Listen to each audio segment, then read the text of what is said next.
ሰውየው ይመሰገናሉ፣ ይነቀፋሉ፣ ይወደሳሉ፣ ይወቀሳሉ። በብዙ ጉዳዮች ላይ አውግተናል። አብነትና ቤተሰብ። ዘጠነኛ ነኝ። ከ1 እስከ 8 ሴቶች ናቸው። የመጀመሪያው ወንድ ልጅ ለቤቱ እርሶ? የመጀመሪያው ወንድ ልጅ እኔ ነኝ። የልጅ ልጆች በጠቅላላ ስንደመር እስከ 2006 ዓመተ ምህረት ድረስ የተወሰደ የቤተሰብ ቁጥር ነበር እና 455 ነበር። አብነትና ሼህ መሐመድ አሊ አላሙዲ ለ32 ዓመት ሳናቋርጥ በጣም ቅርብ በመሆን በወዳጅነት፣ በወንድማማችነት፣ በቤተሰብነት ቆይተናል። ከተማው ቀውጢ የሆነ በስልክ እሳቸው ደውለው እኔን ይፈልጋሉ። ስሰማም ያው በጣም ግለው ስለነበረ ትንሽ ይቀዝቅዙ በማለት ስልካቸውን አልመለስኩም። የእሳቸው ሕግ አማካሪና ሌላ አማካሪዎቻቸው ሆነው የመጀመሪያ ክስ አይደለም የክስ አይነት ዝናብ ያዘነቡብኝ እነሱ ናቸው። አብነትና ቅዱስ ጊዮርጊስ ስፖርት ክለብ ጊዮርጊስን ለማዳን ጊዮርጊስን ለማትረፍ እየተባለ በብዙ ሲነገር ይሰማል። እርስዎ ክለቡን የሞት አፋፍ ላይ አድርሰውት ነበር ማለት ይቻላል። እኔን ለማጥቃት ብሎ ጊዮርጊስ መጠቃት አለበት በሚል በማይሆን ነገር ሌሎችን ስፖንሰሮች ሁሉ እንዳይመጡ በማድረግ በማከላከል ክለቡን አጣብቂኝ ውስጥ በመክተት ክለቡ ከፍተኛ ጉዳት እንዲደርስበት አድርገዋል። አሁንም በአዲሱ ኮሚቴ የኦዲቲንግ ስራ ይጀመራል። አብነት የሚጠየቅ ከሆነ ይጠየቃል እየተባሉ ነው። ለዚህ ዝግጁ ኖት? ምን ጊዜ አብነትና እስር ቤት። መቼስ እስር ቤት ሲባል የሚወደድ ነገር ያለው አይመስለኝም። ግን ለእርሶ ከባዱ ነገር ምን ነበረ? ባላመንክበት ባልፈጠርከው ነገር ስትወነጀል ሰው ነኝ ይሰማኛል። አብነት በአሜሪካ በቀድሞ ሕይወቶ በየጊዜው ወደ ተለያዩ ሀገራት ይጓዙ የነበረ ቢሆንም ቆይታው ግን ያጭር ጊዜ ነበር። አሁን ግን ከ2 ዓመት በላይ እዚህ አሜሪካ ነው ያሉት። እንደው ወደ ኢትዮጵያ ብመለስ ያሰጋኛል የሚሉት ነገር አለ? አብነት ገብረ መስቀል ዛሬና ትናንትና ቨርጂኒያ አሜሪካ። ጤና ይስጥልኝ፣ እንደምን ሰንብታችኋል?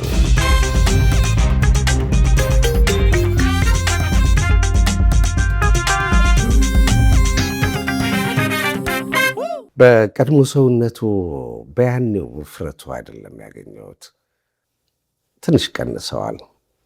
የስፖርት ውጤት ነው? አዎ እንግዲህ የስፖርት ውጤትም ነው። ሁለተኛም የጤንነትም ጉዳይ ነበር እና እሱን ለመከታተል እንግዲህ በግድ ኪሎ መቀነስ አንዱ ተግባር ስለነበር በስፖርት እና በአመጋገብ ለውጥ ራሴን ለማስተካከል ሞክሬያለሁ ከእግዚአብሔር ጋር። ብዙ ቀነሱ? አዎ በጣም ብዙ ቀንሻለሁ። ከ105 ኪሎ ወደ 81 ኪሎ ገብቻለሁ። በጣም ትልቅ ለውጥ ነው። በጣም ትልቅ ለውጥ ነው። እስቲ ወጋችንን ከቤተሰብ እንጀምር። ስለ ወላጅ አባቱና ሁለቱ አጎቶቹ ይንገሩኝ። ገብረ መስቀል ኦዳ፣ ገብረየስ ኦዳ እና ገብረ ስላሴ ኦዳ። እነዚህ 3 ወንድማማች እነማን ነበሩ? እንግዲህ እነዚህ 3 ወንድማማቾች እና 5 እህቶቻቸው በጠቅላላ 8ቱ የቀኛዝማች ኦዳ ከለቻ ልጆች ናቸው እና አባቴ ቀኛዝማች ገብረ መስቀል ኦዳ፣ አጎቶቼ አቶ ገብረ ስላሴ ኦዳ፣ ፊታውራሪ ገብረየስ ኦዳ እንግዲህ ከድሮ ጀምሮ በኢትዮጵያ ውስጥ በንግዱም ዘርፍ ሆነ በመንግስት መስሪያ ቤትም ቢሆን በአርበኝነትም ቢሆን አባቴ በተለይ ጣሊያን በገባበት ወቅት አዲስ አበባ ነበሩ።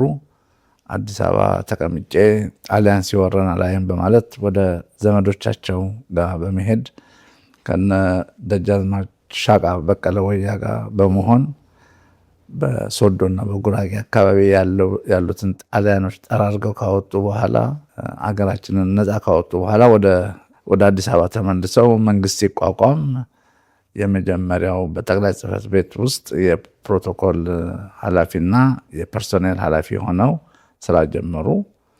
ከዛ በመዘጋጃ ቤት ቺፍ ኢንስፔክተር ሆነው ሰሩ። የአዲስ አበባ መዘጋጃ ቤት ሲሰራም ካሰሩት እና ከተቆጣጠሩት መሀል አንዱ እሳቸው ነበሩ። የብሔራዊ ቲያትርንም እንደዚሁ ያሰሩ ቀኛዝማች ገብረ መስቀል ኦዳ አባቴ ነበሩ። ከዛ ደግሞ ወደ አዲግራት ሄደው ደግሞ ማለት ብሔራዊ ቲያትር ሲሰራ ማለት ሲሰራ እንግዲህ ከመሰረቱ ለግርማዊ ቀዳማዊ ኃይለ ሥላሴ አንድ ቲያትር ቤት በስማቸው ያስፈልጋል ተባለ። በተባለበት ሰዓት ያን ጊዜ ከንቲባ የነበሩት ወደ ሰባራ ባቡር ላይ ይሰራል ሲባል አባቴ ደግሞ ጣሊያን ጀምሮ ሄደው የዛን ጊዜ ህንፃ ነው የሚሉት እና ህንፃ ስላለ ለምን ወደታች ከተማውም ወደታች ስለሚሄድ ብሔራዊ ቲያትር አሁን ያለበት ድሮ ቀዳማዊ ኃይለ ሥላሴ ቲያትር ተብሎ እንዲጠራ ያንን ፕሮፖዛል በማቅረብ ጉዳዩ ግርማዊነታቸው ድረስ ደርሶ እሳቸውም ያንን ቦታ በመምረጥ ያ ቦታ በእሳቸው ስም ቲያትር ቤቱ እንዲሰራ ተደርጓል። ከዛ ቀጥሎ ደግሞ ወደ አዲግራት በመሄድ የጉምሩክና የኢሚግሬሽንን መስሪያ ቤት በማቋቋም እዛም ትልቅ ስራ ሰርተዋል። ተመልሰው በእርሻ ሚኒስቴር መስሪያ ቤት ውስጥ እስከ ረዳት ሚኒስትርነት ደረጃ ደርሰው ሾላ ወተትንም ያቋቋሙት አባታቸው ናቸው ነበሩ። ከዛ እንግዲህ ወደ ህግ መወሰኛ ምክር ቤት ሲሾሙ የዛን ጊዜ ሹመቱን ባለመቀበል አልቀበልም አይገባኝም በማለት በዛ ምክንያት ከመንግስት ጋር ያላቸውን ግንኙነት አቋርጠዋል። አልቀበልም በማለታቸው ምንም ነገር የለም አልቀበልም ይሄ አይገባኝም በማለት ነው። እንግዲህ አቶ ገብረ ስላሴ ኦዳ ደግሞ እና ፊታውራሪ ገብረየስ ኦዳ የመጀመሪያው ኢንዱስትሪ በኢትዮጵያኖች ሲቋቋም ጎማ ቁጠባ የሚባለውን ያቋቋሙ ሁለቱ ወንድማማቾች ናቸው። አቶ ገብረ ስላሴ የመጀመሪያው የቅዱስ ጊዮርጊስ ቡድን ፕሬዚደንት ነበሩ። ቀጥሎም ለብዙ ዓመታት በዛ ቦታ ላይ ከቆዩ በኋላ የኢትዮጵያ ፉትቦል ፌዴሬሽን የስራ አስፈጻሚ አባልም ነበሩ ለብዙ ዓመታት እና ሁለቱ ወንድማማቾች ጎማ ቁጠባን እና ሌላም ከብት ርቢ ውስጥ ሁሉ የአሳማ እርባታ ሁሉ ጀምረው ብዙ ነገር ውስጥ ትልቅ ስራ ውስጥ ነበሩ እና ሶስት ወንድማማቾች በጠቅላላው ለቅዱስ ጊዮርጊስ ቡድን የጀርባ አጥንት ነበሩ። በፋይናንስም ቢሆን በማገዝ ደረጃ ብዙ የረዱ ነበሩ እና ከዛም አቶ ገብረ ስላሴ ኦዳ ወደ ኢትዮጵያ ነጋዴዎች ምክር ቤት ፕሬዚደንት ሆነው ለብዙ ዓመታት አገልግለዋል እና የኦዳ ቤተሰብ እንግዲህ ሶስት ወንድማማቾች ታሪክ ብዙ ቢሆንም በመጠኑ ይህን ይመስላል። የኦዳ ቤተሰብ ማህበር የሚባል አለ። ስለሱ ማውራት እንችላለን። ልጆች፣ የልጅ ልጆች፣ የልጅ ልጅ ልጆችን ጨምሮ የኦዳ ቤተሰቦች ቁጥራቸው ከ400 በላይ መሆኑም ይነገራል። እንደዛ ናቸው? አዎ እንግዲህ ከ400 በላይ የመጣው በእናቴ በኩል ብቻ ያሉት ናቸው። የልጅ ልጆች የደጃዝማች መርሻና ውሰናይ የልጅ ልጆች በጠቅላላ ስንደመር እስከ 2006 ዓመተ ምህረት ድረስ የተወሰደ የቤተሰብ ቁጥር ነበር እና 455 ነበር። ከዛ ወዲህ ደግሞ የተወለዱ አሉ። እንግዲህ ይጨምራል፣ ወደ 500 ይጠጋል እንግዲህ ሊሆን ይችላል። በአባቴ በኩልም በጣም ብዙ ነን፣ በጣም ብዙ ቤተሰቦች ነን ያለ ነው። ስለዚህ በሁለቱ በኩል በቁጥር ሰፋ ያለ የኦዳ ቤተሰብ ማህበር የሚል አለ። የጥሪ ካርድ አይቻልም አለ። እሱ እንግዲህ ምንድን ነው ያኔ ትልልቆቹ ስለበዛን ሳንተዋወቅ ወደ ጋብቻ እንዳይኬድ በመፍራት ቤተሰቡ እንዲተዋወቅ ልጆቹ እንዲተዋወቁ እና አብሮ ወደፊትም እንዲሰሩ እና ወላጅነት ቤተሰብነታችንን ለማጠንከር ተብሎ የተቋቋመ ነው። በችግርም ጊዜ በደስታም ጊዜ ጠንካራ ሆነ እንድንገኝ በመታሰቡ የተቋቋመ ድርጅት ነው። እስቲ እንደው ለምሳሌ ከዚህ ሰፊ ቤተሰብ ውስጥ በእንዲህ ያለ የሙያ ዘርፍ ለትልቅ ደረጃ ደርሰዋል የሚባሉትን መጥቀስ ይቻላል? እርስዎ ለምሳሌ አቶ አብነት ገብረ መስቀል በሰፊው ስሙ የናኘ ነው፣ የታወቀ ነው። ከቤተሰባችሁ መሃል እንደዚህ ስማቸው ጎልቶ ይወጣል በተለያየ ሙያ ዘርፍ? በተለያየ ሙያ ዘርፍ ብዙ አሉ። ለምሳሌ የመጀመሪያውን የኢትዮጵያ ፊልም የሰሩት አቶ ኢላላ ይብሳ ሂሩት አባቷ ማን ነው ከኦዳ ቤተሰብ የተገኙ ናቸው። የታላቅና የታናሽ ልጆች ናቸው እና እሳቸው አንድ ናቸው።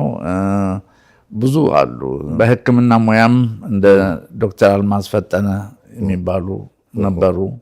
ትልቅ ኢንጂነር የነበሩት አቶ ለማ ይብሳ አዲስ አበባ ሲሚንቶ ፋብሪካ ውስጥ ነበሩ። አስመራም ሲሚንቶ ፋብሪካ ውስጥ ትልቅ መሐንዲስ ነበሩ። ፖለቲካ ውስጥም ደግሞ ብዙ የተሳተፉ አሉ። አሁንም እየተሳተፉ ያሉ አሉ። እና በጣም ብዙ ስለሆን የሁሉንም ስም መጥቀስ አስፈልጋል ብዬ ነው። እስቲ በእናቶ ወገን ደግሞ ስማቸው መጠቀስ ያለበት አንድ ስመጥር ሰው አሉ። ቅማያቶ ደጃዝማች መርሻ ናሁሰናይ የድሬዳዋ መስራችና ቆርቋሪ፣ የመጀመሪያው የድሬዳዋ አስተዳዳሪ በማለት ታሪክ ይዘክራቸዋል። ስለሳቸው ትንሽ እንበል። በጣም ጥሩ። እንግዲህ እሳቸው መነሻቸው ከአንኮበር ነው። ከአንኮበር ተነስተው ወደ ሀረርጌ ገቡ። ሀረርጌ በነበሩበት ሰዓት የፈረንሳይ ትምህርት ተምረው ከዛ የኢትዮጵያ መንግስት በአፄ ምኒልክ ጊዜ አፄ ምኒልክ ከጅቡቲ ወደ ድሬዳዋ የሚዘረጋውን የባቡር ሀዲድ የሚቆጣጠርላቸው የተማረ ሰው፣ ቋንቋ የሚችል ሰው ይፈልጉ ነበር እና በጥቆማ የተገኙ ሰው ናቸው።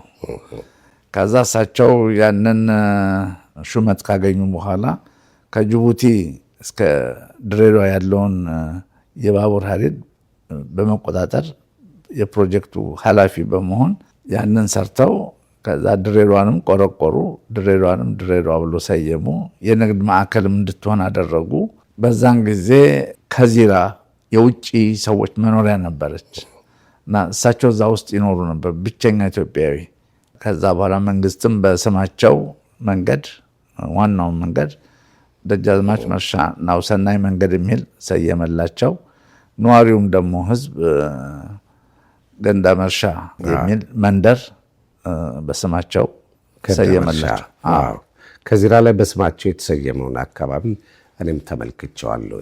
እንግዲህ የነዚህ ቤተሰብ አካል የሆነው አብነት ገብረ መስቀል ውልደትና እድገቱ እንዴት ያለ ነው ቢባል የት አካባቢ ተወለዱ? እንግዲህ የትውልድ ቦታዬ አዲስ አበባ ፒያሳ፣ መሀል ፒያሳ ኦሜድላ ሆስፒታል የሚባል አለ። እዛ ነው የተወለድኩት። ያደግኩትም ደግሞ እዛው ፒያሳ የተወለድኩበት ያደግኩበት ቤት ውስጥ ነው። ለቤተሰቡ ስንተኛ ልጅ ነዎት?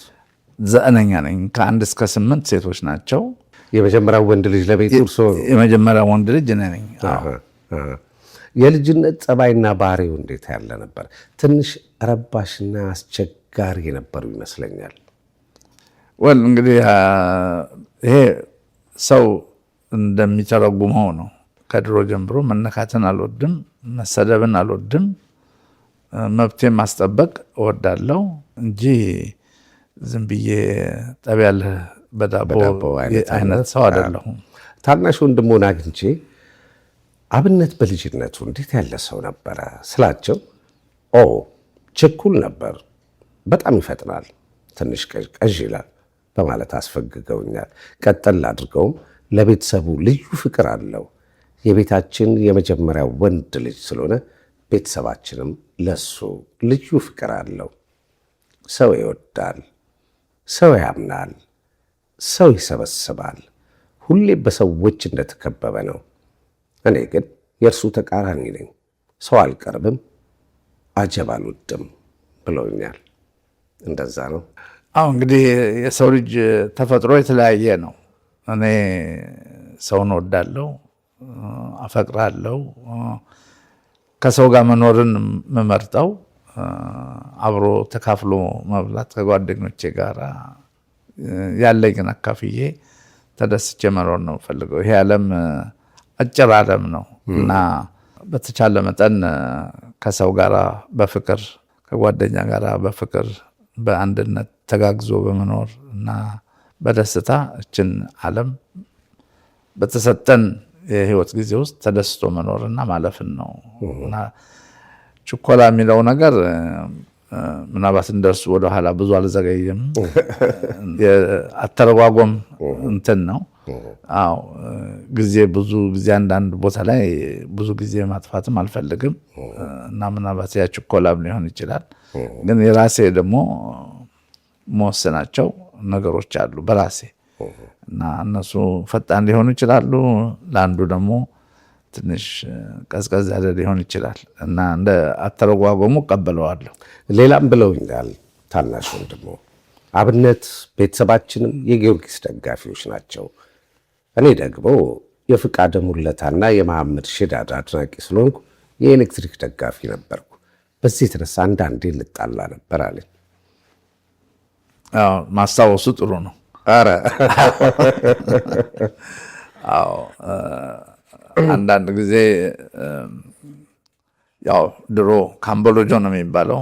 ካምቦሎጆ ገብተን እሱ የመብራት ኃይል ቲፎዞ ነው፣ እኔ ቅዱስ ጊዮርጊስ ቲፎዞ ነኝ እና አንድ ጊዜ ተሸነፍን። በጣም ተደሰተ። ደስታው ከስታዲየም ውጭ ሁሉ ሆነ። እቤትም መጥቶ ደስታውን በሚገልጽበት ሰዓት የማይቀጡትን አይነት ቅጣት ቀጣሁት።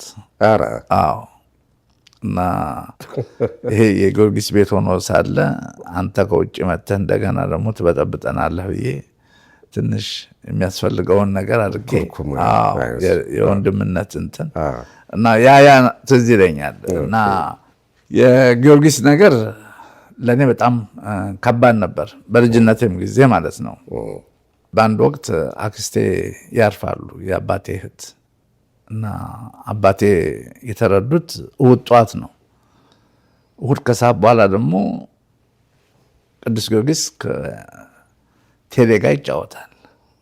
የማይቀርበት ጨዋታ ማለት ነው እና ያንን ቀብር ሳልሄድ ቀጥታ ወደ ስቴዲየም ሄጄ ስቴዲየም አይቼ ስመጣ ማታ ከቤተሰብ አንዱ ዛሬ አለቀልህ፣ አክስትህን ሳትቀብር እንደዚህ ለኳስ ብለህ በመሄድህ ዛሬ ማታ አባት ምን እንደሚያደርጉ አያለሁ ብሎ በቃ በጣም ተቆጣኝ፣ አስፈራራኝ። በጣም የምንወደው ቤተሰባችን ነው። በኋላ ቀስ ብዬ ሳሎን ቤት ቁጭ ብለዋል ሶስት ወንድማማቾች፣ ሌላም ሰዎች አሉ ሀዘን ላይ ናቸው። ቀስ ብዬ በበር በኩል ሸለክ ብዬ ሳይ አዩኝ። ና ተባልኩ። አይ ብዬ ሲሄድ ማን አሸነፈ አሉ። ጊዮርጊስ ስላቸው ጎሽ ራትህን ብላ ተባልኩ እና ቀጥታ ወደ ራቴ ሳልሆን ወደ ሰውየው ሄጄ እንደዛ ያስፈራራኝ የሆነ እነሱ ምንም አላሉኝም ብዬ እና እኔም ሆንኩ አባቴም ወንድሞቹም ለጊዮርጊስ ያለን ፍቅር በጣም በጣም ከፍተኛ ነው። ወደ ትምህርት ቤት እንሂድ። ሴንት ጆሴፍ ቅዱስ ዮሴፍ ነበር የተማሩት። የተማሪነት ዘመኑ እንዴት ያለ ነበር? የቅዱስ ዮሴፍ ትምህርት ቤት የቀለም ትምህርት ብቻ አይደለም። ዛሬ እዚህ የደረስኩት መሰረቱን የጣለልኝ ቅዱስ ዮሴፍ ትምህርት ቤት ነው። በዲሲፕሊን፣ በትምህርት፣ በአገር ፍቅር፣ በሁሉ ዘርፍ የተሟላ ትምህርት ቤት ነበረ። ለምሳሌ ጠዋት ትምህርት ቤት ስንሄድ ተሰልፈን የኢትዮጵያን ሰንደቅ ዓላማ በመዝሙር ነበረ እየዘመርን የሚሰቀለው። ክፍል ውስጥ ስንገባ ደግሞ መጀመሪያ እንኳን ደህና መጣችሁ ተብሎ ጸሎት ተደርሶ ነው የምንማረው። አንድ አስተማሪ ገብቶ ሲወጣ ወይም ሳብጀክት እንግሊዝኛ የሚያስተምረው ወጥቶ አማርኛ የሚያስተምረው ከገባ ቆመን ነው የምንቀበለው። ጠዋት ከሆነ ጉድ ሞርኒንግ ቲቸር ብለን ነው የምንቀበለው። ቁጭ በሉ ሲሉ ነው የምንቀመጠው።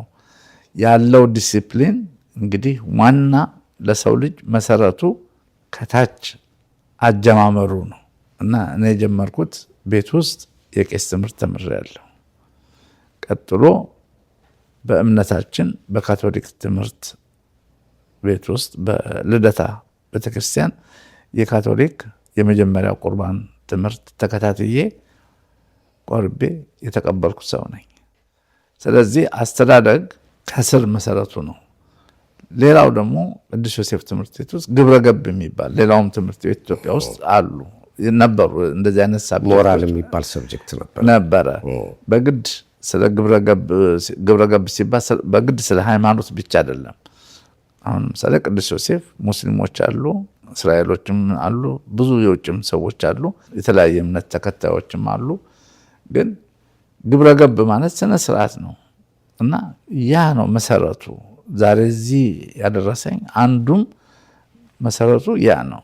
ቅድም ስለ ቅድመ አያቶቼ አባቶቼ ስናገር እንደው ለመጠቆም ያህል ነው።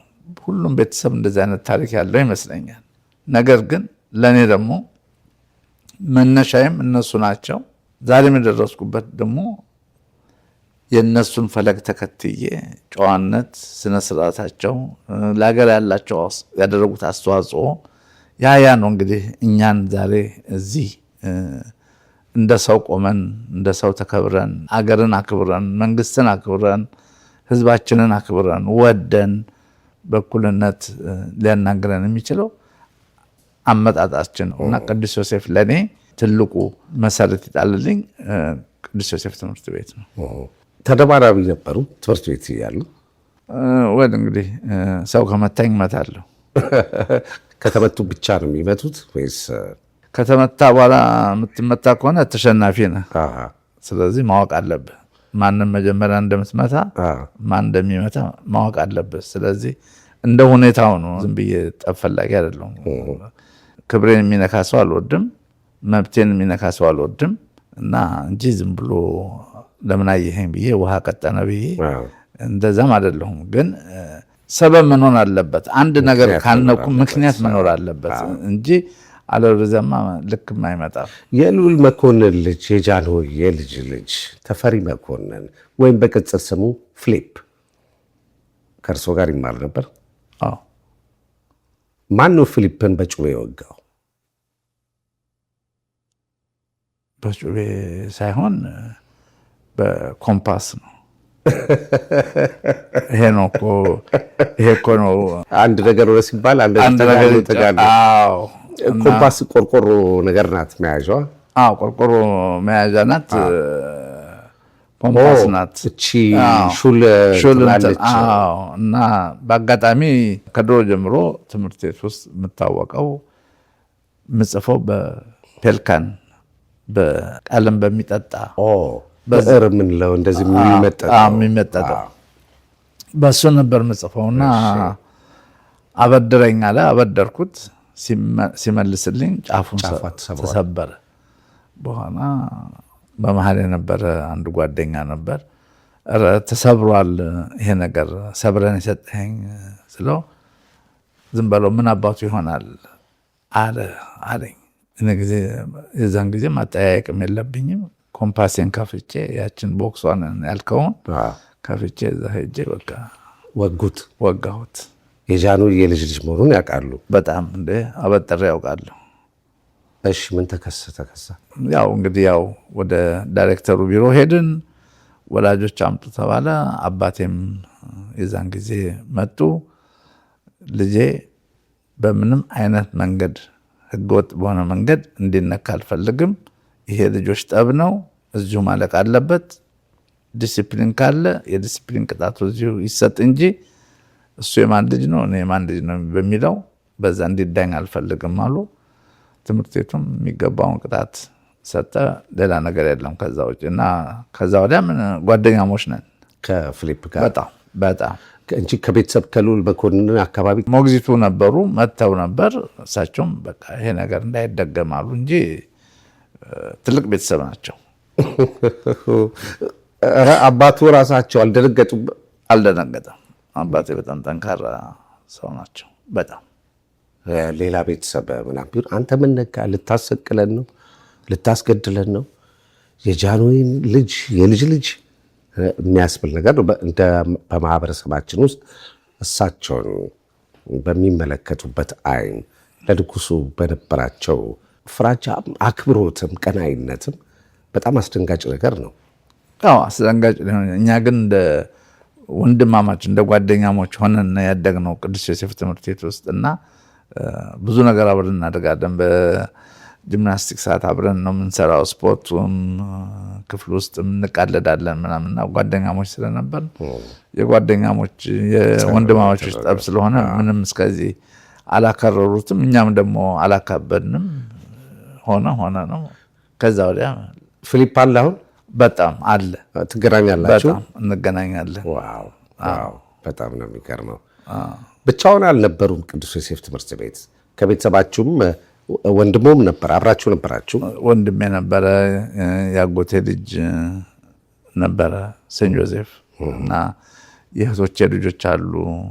ያጎቶቼ ልጆች ራሳቸው 1 4 5 ነበሩ እና በጣም ብዙ ቤተሰብ ሴንት ጆዜፍ ውስጥ ተምረናል እና ሴንት ጆዜፍ ለእኔ ለህይወቴ ትልቅ መሰረት የጀመርኩት ከዛ ስለሆነ ውለት አለብኝ የትምህርት ቤቱ። ቲቸር ግርማ እናንሳቸው፣ የሴንጆ አስተማሪያችሁ። ሰውየው ቀንደኛ የፖሊስ ክለብ ደጋፊ ነበሩ። እርሶም የዳኛው 5 ቁጥር ነበሩ ይባላል። እነዚህን 2 ነገሮች አያይዘው ይነግሩኛል። ቤተሰቡ ቅድም ሲያወሩኝ ከአቶ ብስራት ጋርም ከታናሽ ወንድሞ ጋር እሳቸው የኤሌክትሪክ ደጋፊ ስለሆኑ ቤት ድረስ ተበሻሽቃችሁ እንግዲህ ሊሆን ይችላል በውጤቱ ጊዮርጊስ ተሸንፎ። እርስዎ የፖሊስ የዳኛው 5 ቁጥር ነበሩ፣ ጠንካራ ተጫዋች፣ ሊያውን ግድግዳ የሚባል እንዴት ሆኖ? እንግዲህ ምንድነው ብዙ ጊዜ ከቤቴ ቀጥሎ የምውለው ትምህርት ቤት ውስጥ ነው እና ትምህርት ቤት ውስጥ ደግሞ በሙሉበት ሰዓት የስፖርት አስተማሪያችን ነፍሱን ይማረው አቶ ግርማ ታደሰ በጣም ይወዱኝ ነበር እና ያቀርቡኝም ነበር እና ጋሽ ግርማ አንተ ልበለውና በጣም ስለምንግባባ ከ7ኛ ወይም ከ8ኛ ክፍል ይሆናል ለሃይ ስኩል የተመረጥኩት ለዋናው እና በ5 ቁጥር ቦታ እና በ2 ቁጥር ቦታ ላይ እንድጫወት አደረገኝ፣ አሰለጠነኝ። ከዛ ለምንድን ነው እኔ ክለብ ውስጥ ማትገባው አለኝ እና የዛን ሰዓት ጊዮርጊስ ለመግባትም በጣም ከባድ ነው። ጊዮርጊስ ዝም ብሎ ተጫዋች አይሰበስብም። በጣም ችሎታው ከፍተኛ የሆነ ተጫዋች መሆን አለበት የሚገባው። አንድ እሱ ፈተና እንዳለ አውቃለሁ። የእኔ ደግሞ ችሎታዬንም አውቀዋለሁ። ለጊዮርጊስ በአንዴ ላደርስ እችላለሁ። ግን ለዳኛው እንድጫወት ሲጠይቀኝ እና ጓደኞቼም አብረው እንዲገቡ ስላደረገ እሺ ብለን ያው አንዳንዴ በወጣት እድሜ ከጓደኛ ጋር አብሮ መጓተት አለ እና አንድ ላይ ሆነን እኔ አብርሃም ደምሴ፣ ተሾመ ስዩም የሚባል ጎበዝ ተጫዋቾች ዳኛው ሲ ውስጥ ገባን። እንደውም አብርሃም ወደ ቢ አደገ። ተሾመ እንደውም ቢም ኤም መጫወት ጀመረ። ግርማ አስመሮም ወደ ለትምህርት ሲሄድ እሱ ገባ። ከግርማ አስመሮም ጋር ተጫውታቸዋል?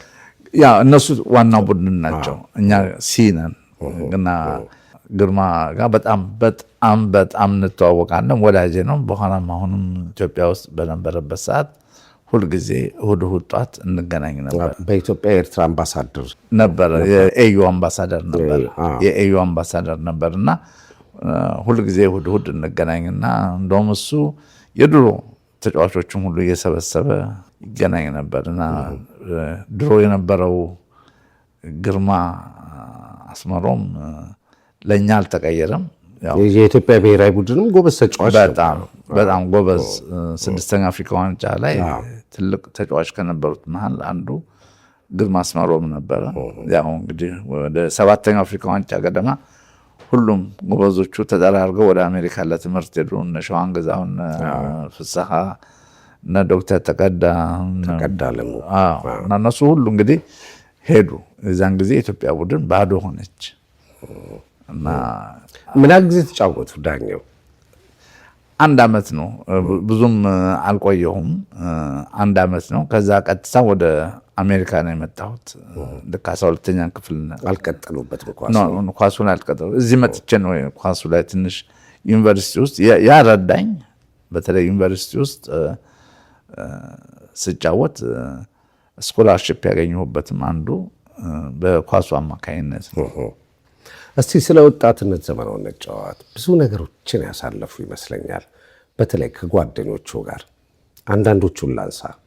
ታደለ ይድነቃቸው አብራችሁን ያደጋችሁት? አብሮ ማደግ ሳይሆን ክቡር አቶ ይድነቃቸው ልጅ አቶ ታደለ ከመላው ቤተሰባችን ጋር ይተዋወቁ ነበረ። ከአጎቴ ጋራ ከአቶ ገብረስላሴ ወዳ ከአባቴም ጋር አባቱ ይተዋወቁ ስለነበር በቤተሰብ ደረጃ እንተዋወቃለን። ግን አብሮ የማደግ ነገር አልነበረንም። በወጣትነት ዕድሜስ? በወጣትነት ዕድሜ አብረን አላደግንም። ትልቅ ከሆን በኋላ ነው በጣም የተገናኛችሁት። የፍላሚንጎ ባለቤት የጄኔራል ጥላሁን ቢሻሌ ልጅ ቢንያም ጥላሁን እሱ ከልጅነት ከሁለተኛ ክፍል ወይም ሶስተኛ ክፍል ጀምሮ እስከ 6ኛ ክፍል አብረን ነው አንድ ክፍል ውስጥ የተማርነው እና ቢንያም ክላስሜቴም ነበር፣ ወዳጄም ሆኖ ለብዙ ዓመት ከልጅነት ጀምሮ አብረን ያደግን በቅዱስ ዮሴፍ ትምህርት ቤት ውስጥ እና 6ኛ ወይም 7ኛ ላይ እሱ ወደ አስመራ ሄደ መሰለኝ አባቱ ስለተቀየሩ። የዛን ጊዜ ወታደር ልጆች እንግዲህ አባቶቻቸው ወደ ሐረር ወደ አስመራ በሚመደቡበት ሰዓት የዛን ጊዜ አብረው ይንቀሳቀሳሉና ያኔ ተለያየን እንጂ እስከዛ ጊዜ ድረስ ግን አንድ ክፍል ውስጥ ሆነን ተምረናል። የተለያየ ትምህርት ቤት ብትማሩም ግን በወጣትነት የምትተዋወቁ ይመስለኛል። ካፕቴን ተስፎ አሸናፊ እሱንም አውቀዋለሁ።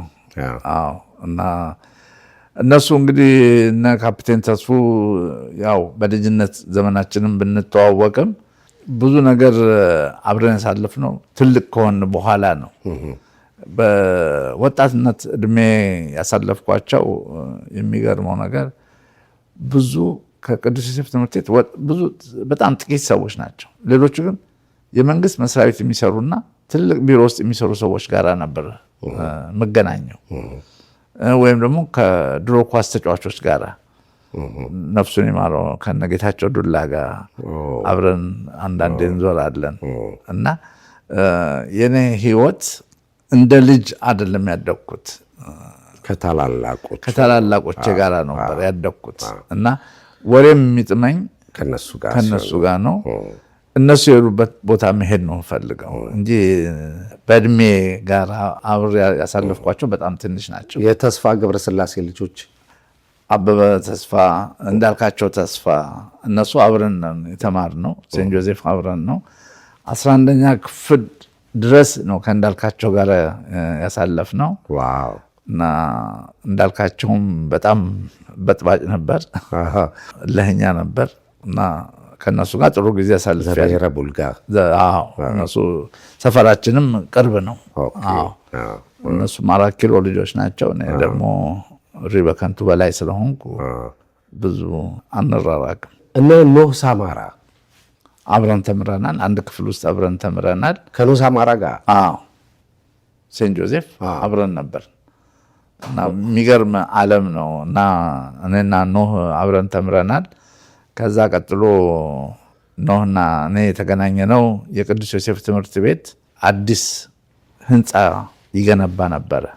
አሁን በገነባበት ወቅት እኔና ኖህን አትሊስት ውለት አለብን፣ የትምህርት ቤቱ ውለት አለብን እና አሻራችንን ማስቀመጥ አለብን በማለት እኔና ኖህ ከፍተኛ የሆነ ገንዘብ አዋተን አዲሱ ህንፃ ሲመረቅ ተገናኝተናል።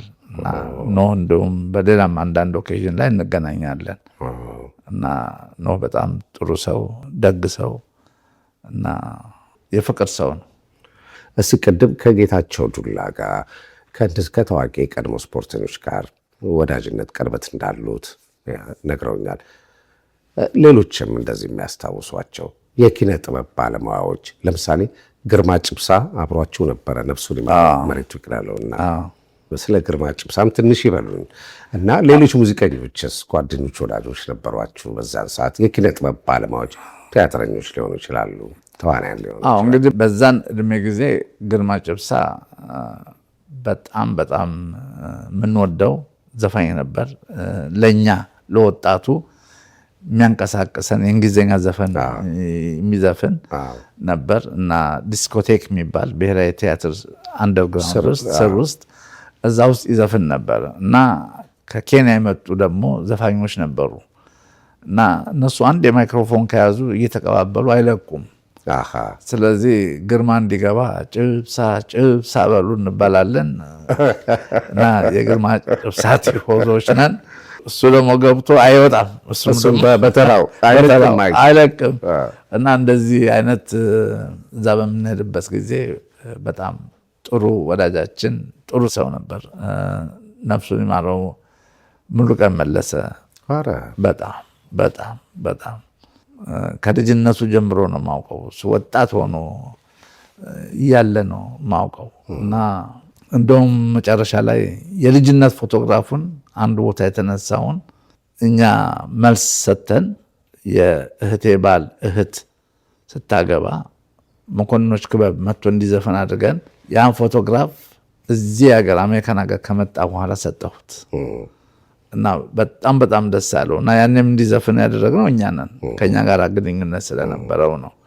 በኪነት በኩል ያሉት እነዚህ ናቸው። በኳስ በኩል መቼም ዱላ ለእኔ ልዩ ሰው ነው። በጣም ልዩ ፍቅር ያለኝ ሰው ነው። እሱም ያለው ነው እና ብዙ ጊዜ የሚውለው ደግሞ ሰፈራችን ነው። ፒያሳ ኮንቲኔንታል ግዛቱ ነው፣ የእሱ ግዛት ነው። ይሄ ኮንቲኔንታል፣ ጎንደር፣ ጽጌሬዳ፣ ፔሌ፣ ፍሎሪዳ በሙሉ እዛ ሰፈር ያለው የእሱ ግዛት ነው። በቃ እሱ ሲመጣ ይታወቃል እና እዚህም ይገባል እዛም ይገባል እንደፈለገ ነው። በጣም ዝነኛ ነበር በአካባቢው። በጣም ተወዳጅ ነበር። በጣም ተወዳጅ ነው። በጣም እሱም ደግሞ እንደዚሁ የሰው ፍቅር ያለው የራሱም ደግሞ ችግሮች አሉት። ከሰው ጋር የመጣላት እንትኑ ትንሽ ጠንከር ይላል፣ ያስፈራል። ከእርሶ ይብሳል። ኧረ እና እሱ አንወዳደርም በፍጹም። የት መጥቶ እኔ የለሁበትም። እሱ በፍጹም ኃይለኛ ሰው ነው እና ፊቱም እኮ ይመሰክራል። ፊቱም በምንም አይነት መንገድ የእሱን ፊት አይቶ የማይመሰክር ሰው። እስኪ የእርሶ ትውልድ ወጣቶች፣ በእናንተ ዘመን የነበሩ ወጣቶች እርሶን ጨምሮ ምንድን ነበረ መዝናኛችሁ? ወዴት ነበረ የምትሄዱት? ምን ታደርጉ ነበር? ውሏችሁ፣ ማምሻችሁ ምን ይመስል ነበረ? ያው እንግዲህ ውሏችን የሚገርመው ነገር የተለያየ ግሩፕ አለ በወጣትነት።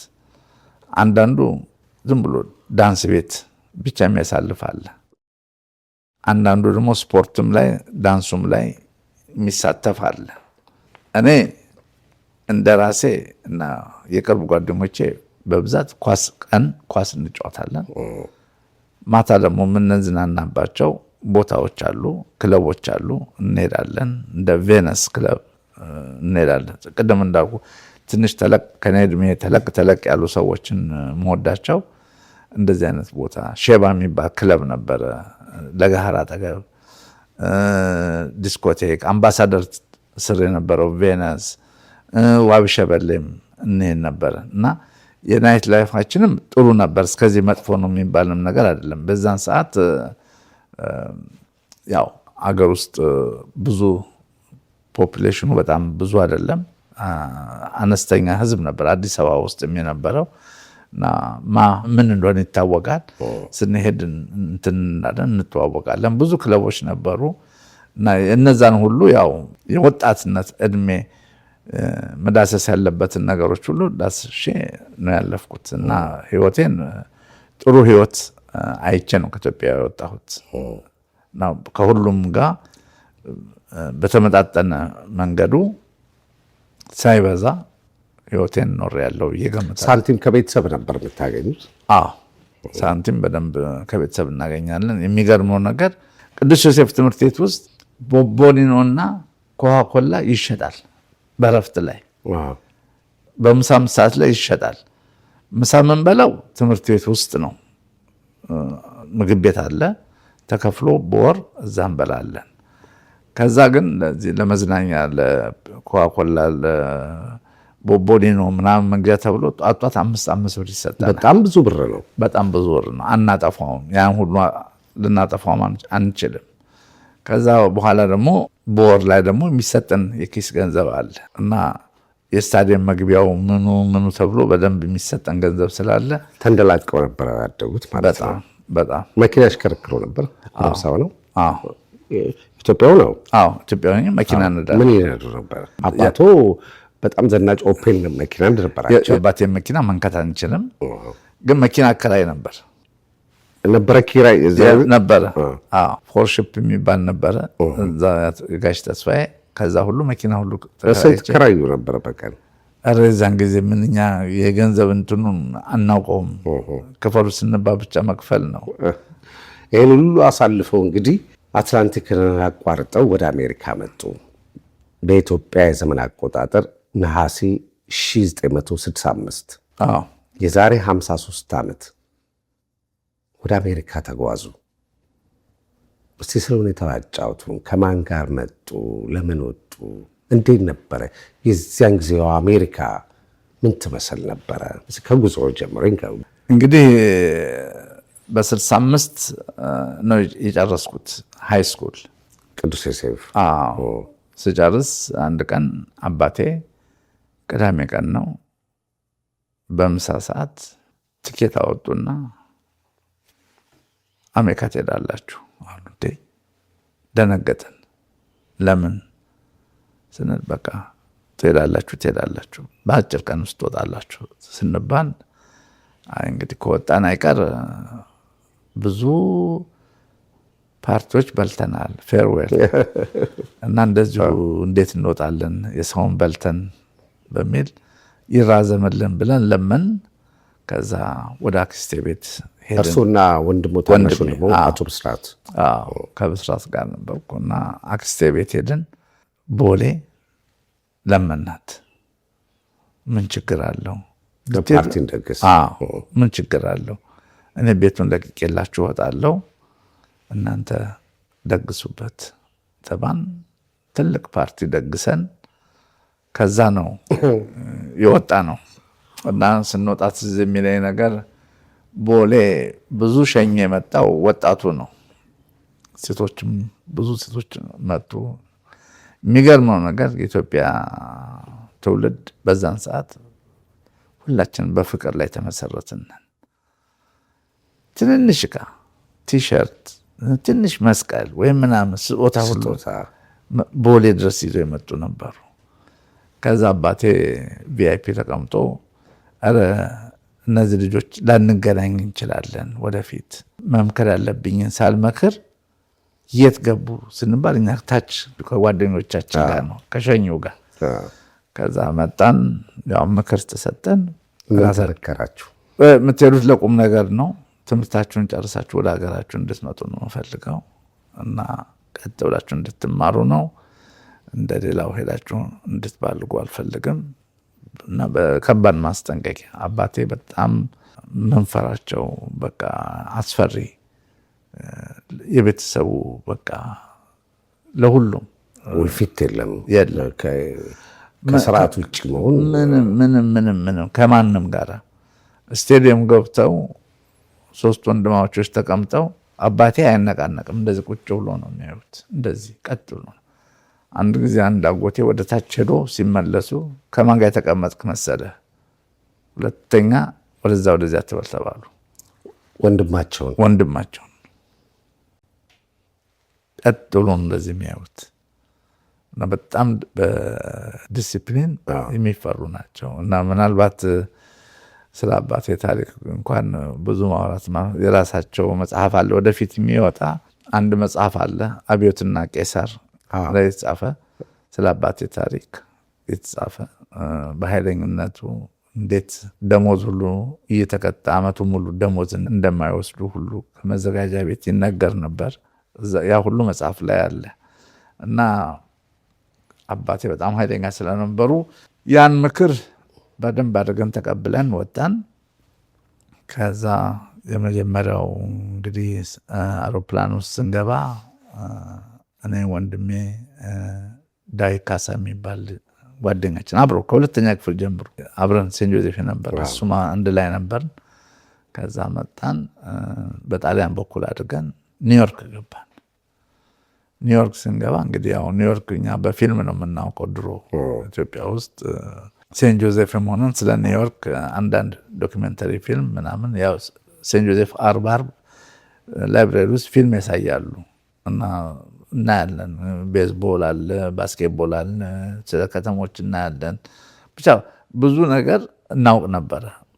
ግን እዛ ስንገባ ሰማይና መሬቱ ተገለባበጠብን። ኒውዮርክ ስንደርስ በቃ ማንጋጠጥ ነው ወደ ላይ።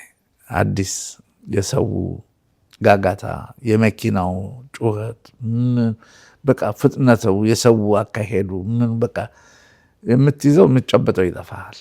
እና በጣም እሱ አንደኛ ትልቁ የካልቸር ሻክ የሰጠን እሱ ነው። ስንገባ በቃ ኮምፕሊትሊ የተቀየረ ዓለም ነው እና ከአንድ ኤክስትሪም ወደ ሌላ ኤክስትሪም ስትመጣ ያው ለውጡ ከባድ ነው እና ሙቀቱ ደግሞ ኦገስት ላይ ነን የመጣ ነው። ይወብቃል። በቃ ያ ወርቅማ አየር ኢትዮጵያ አየር እንደ ሸቶ እዚህ ስትመጣ እንዴት እንተንፍስ? በጣም አስቸጋሪ ጊዜ ነበር እና ይሄ ነው ወይ አሜሪካ የሚለው ገና ከኒውዮርክ ነው የጀመርነው። ከዛ ወደ ኢንዲያና ሄድን። በዛን ወቅት አንድ እህቴ ወይዘሮ ትደነቂያለሽ ገብረ መስቀልና ባለቤቷ ካፒቴን ክፍሌ ኔቪ ውስጥ ባለስልጣን ነበሩ። የኔቪ እና ኮርስ ይወስዱ ነበረ። የለውጡ ዋዜማ ነው። ገና ለውጡ አልመጣም። ገና በአፄ ጊዜ ነበረ እና እነሱ ጋር ነው የሄድነው። ከዛ እነሱ ጋር አንድ ሳምንት ተቀመጥን። ኢንዲያና ዩኒቨርሲቲንም እንድናየው አደረጉን። አየነው። ግን ወደ ሚሽገን ይሻለናል የሚለው ወደ ሚሽገን ሄድን። እዛም ደግሞ ስፖንሰር አገኘን። የአንድ ፋብሪካ ባለቤት የሆኑ ሰውዬ ግማሹን እከፍላለሁ አሉ። ሌላውን ግን አባቴ ከኢትዮጵያ ቀጥታ እየላኩ ቀጥታ ለትምህርት ቤቱ እንዲከፈል የትምህርት ቤቱን አካውንት ላኩ ተባል።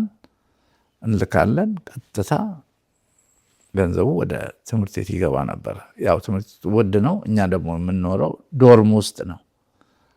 በኋላ እንደዚህ ያን በምንኖርበት ሰዓት ብርዱ ደግሞ የተለየ ብርድ ነው። በቃ አይተነው ማናውቀው ጆሮ የሚቆርጥ አፍንጫ የሚሰነጥ በቃ ፊት ሁሉ ይጨማደዳል። የማይጨማደድ ነገር የለም። ይሄ ደግሞ ከየት የመጣ የተረገመ አገር ነው ብለን በቃ ስናማርር አባቴ ምንድን ነው አሉ። ብርዱን አልቻልነውም። እሺ መኪና ይገዛላችሁ ተባለ። መኪና መግዣ ገንዘብ ተላከልን። የመጀመሪያ መኪና ኖቫ የምትባል መኪና ሼቪ ገዛን። አንድ መኪና ለሁለታችሁ? አንድ የዛን ጊዜ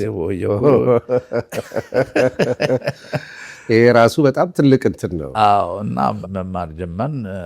ማን ይነዳል? ሁለታችንም እንነዳለን። ሁለተኛ ካምፓስ ውስጥ ነው የምንኖረው፣ ዶርም ውስጥ ነው የምንኖረው። ያ ደግሞ ራሱ ሌላ ህይወት ነው። እናት አባትህ ቤት ወጥተህ አልጋ የሚነጠፍበት ቤት የሚጠረግበት ሁሉ የሚጸዳበት ቤት ወጥተህ እዚህኛው ደግሞ ስትገባ ራስህ የምታጸዳው፣ ራስህ የምታነጥፈው፣ ራስህ የምትጠርገው ሁሉ ነገር በራስህ ስለሆነ አዲስ ህይወት መኖር በራሳችን ጀመር። ከዛ እንግዲህ ስራ መስራት አለብን። ለውጥ መጣ። የሚላከው ገንዘብ ተቋረጠ። እንግዲህ ያኔ የመሬት አዋጁ አለ፣ የከተማ ቦታና ትርፍ ቤቶች አዋጅ አለ። ፋብሪካዎችን ወደ መንግስት የማዞር የመውረስ አለ። በዚህ ተጠቂ ነበሩ የእናንተ ቤተሰቦች? ለምሳሌ አጎቶቹም ጎማ ቁጠባ አለ። የገቢ ምንጫቸውን የሚያዳክም ነገር ተፈጠረ? አዎ እንግዲህ ምንድነው የተፈጠረው? የመንግስት አዋጅ 66 ትርፍ ቤቶችን በሙሉ ወደ መንግስት፣ አንድ ግለሰብ አንድ መኖሪያ ቤትና አንድ ድርጅት ብቻ ከሆነ በስተቀር ሌላ በሙሉ የመንግስት እንዲሆን ተብሎ ተወሰነ። በዛን ጊዜ እንግዲህ እኔ አባቴ ያው በግል የራሳቸው ሀብት አለ ያልኩት፣ ለምሳሌ ራስ ሆቴል ጎን ራስሼል የአባቴ ነበር። ራስሼል አሁንም ጭምር እንደተወረሰ የቀረ ነው፣ አልተመለሰም። ቶታል ራስ ሆቴል ፊት ለፊት የአባቴ ነው።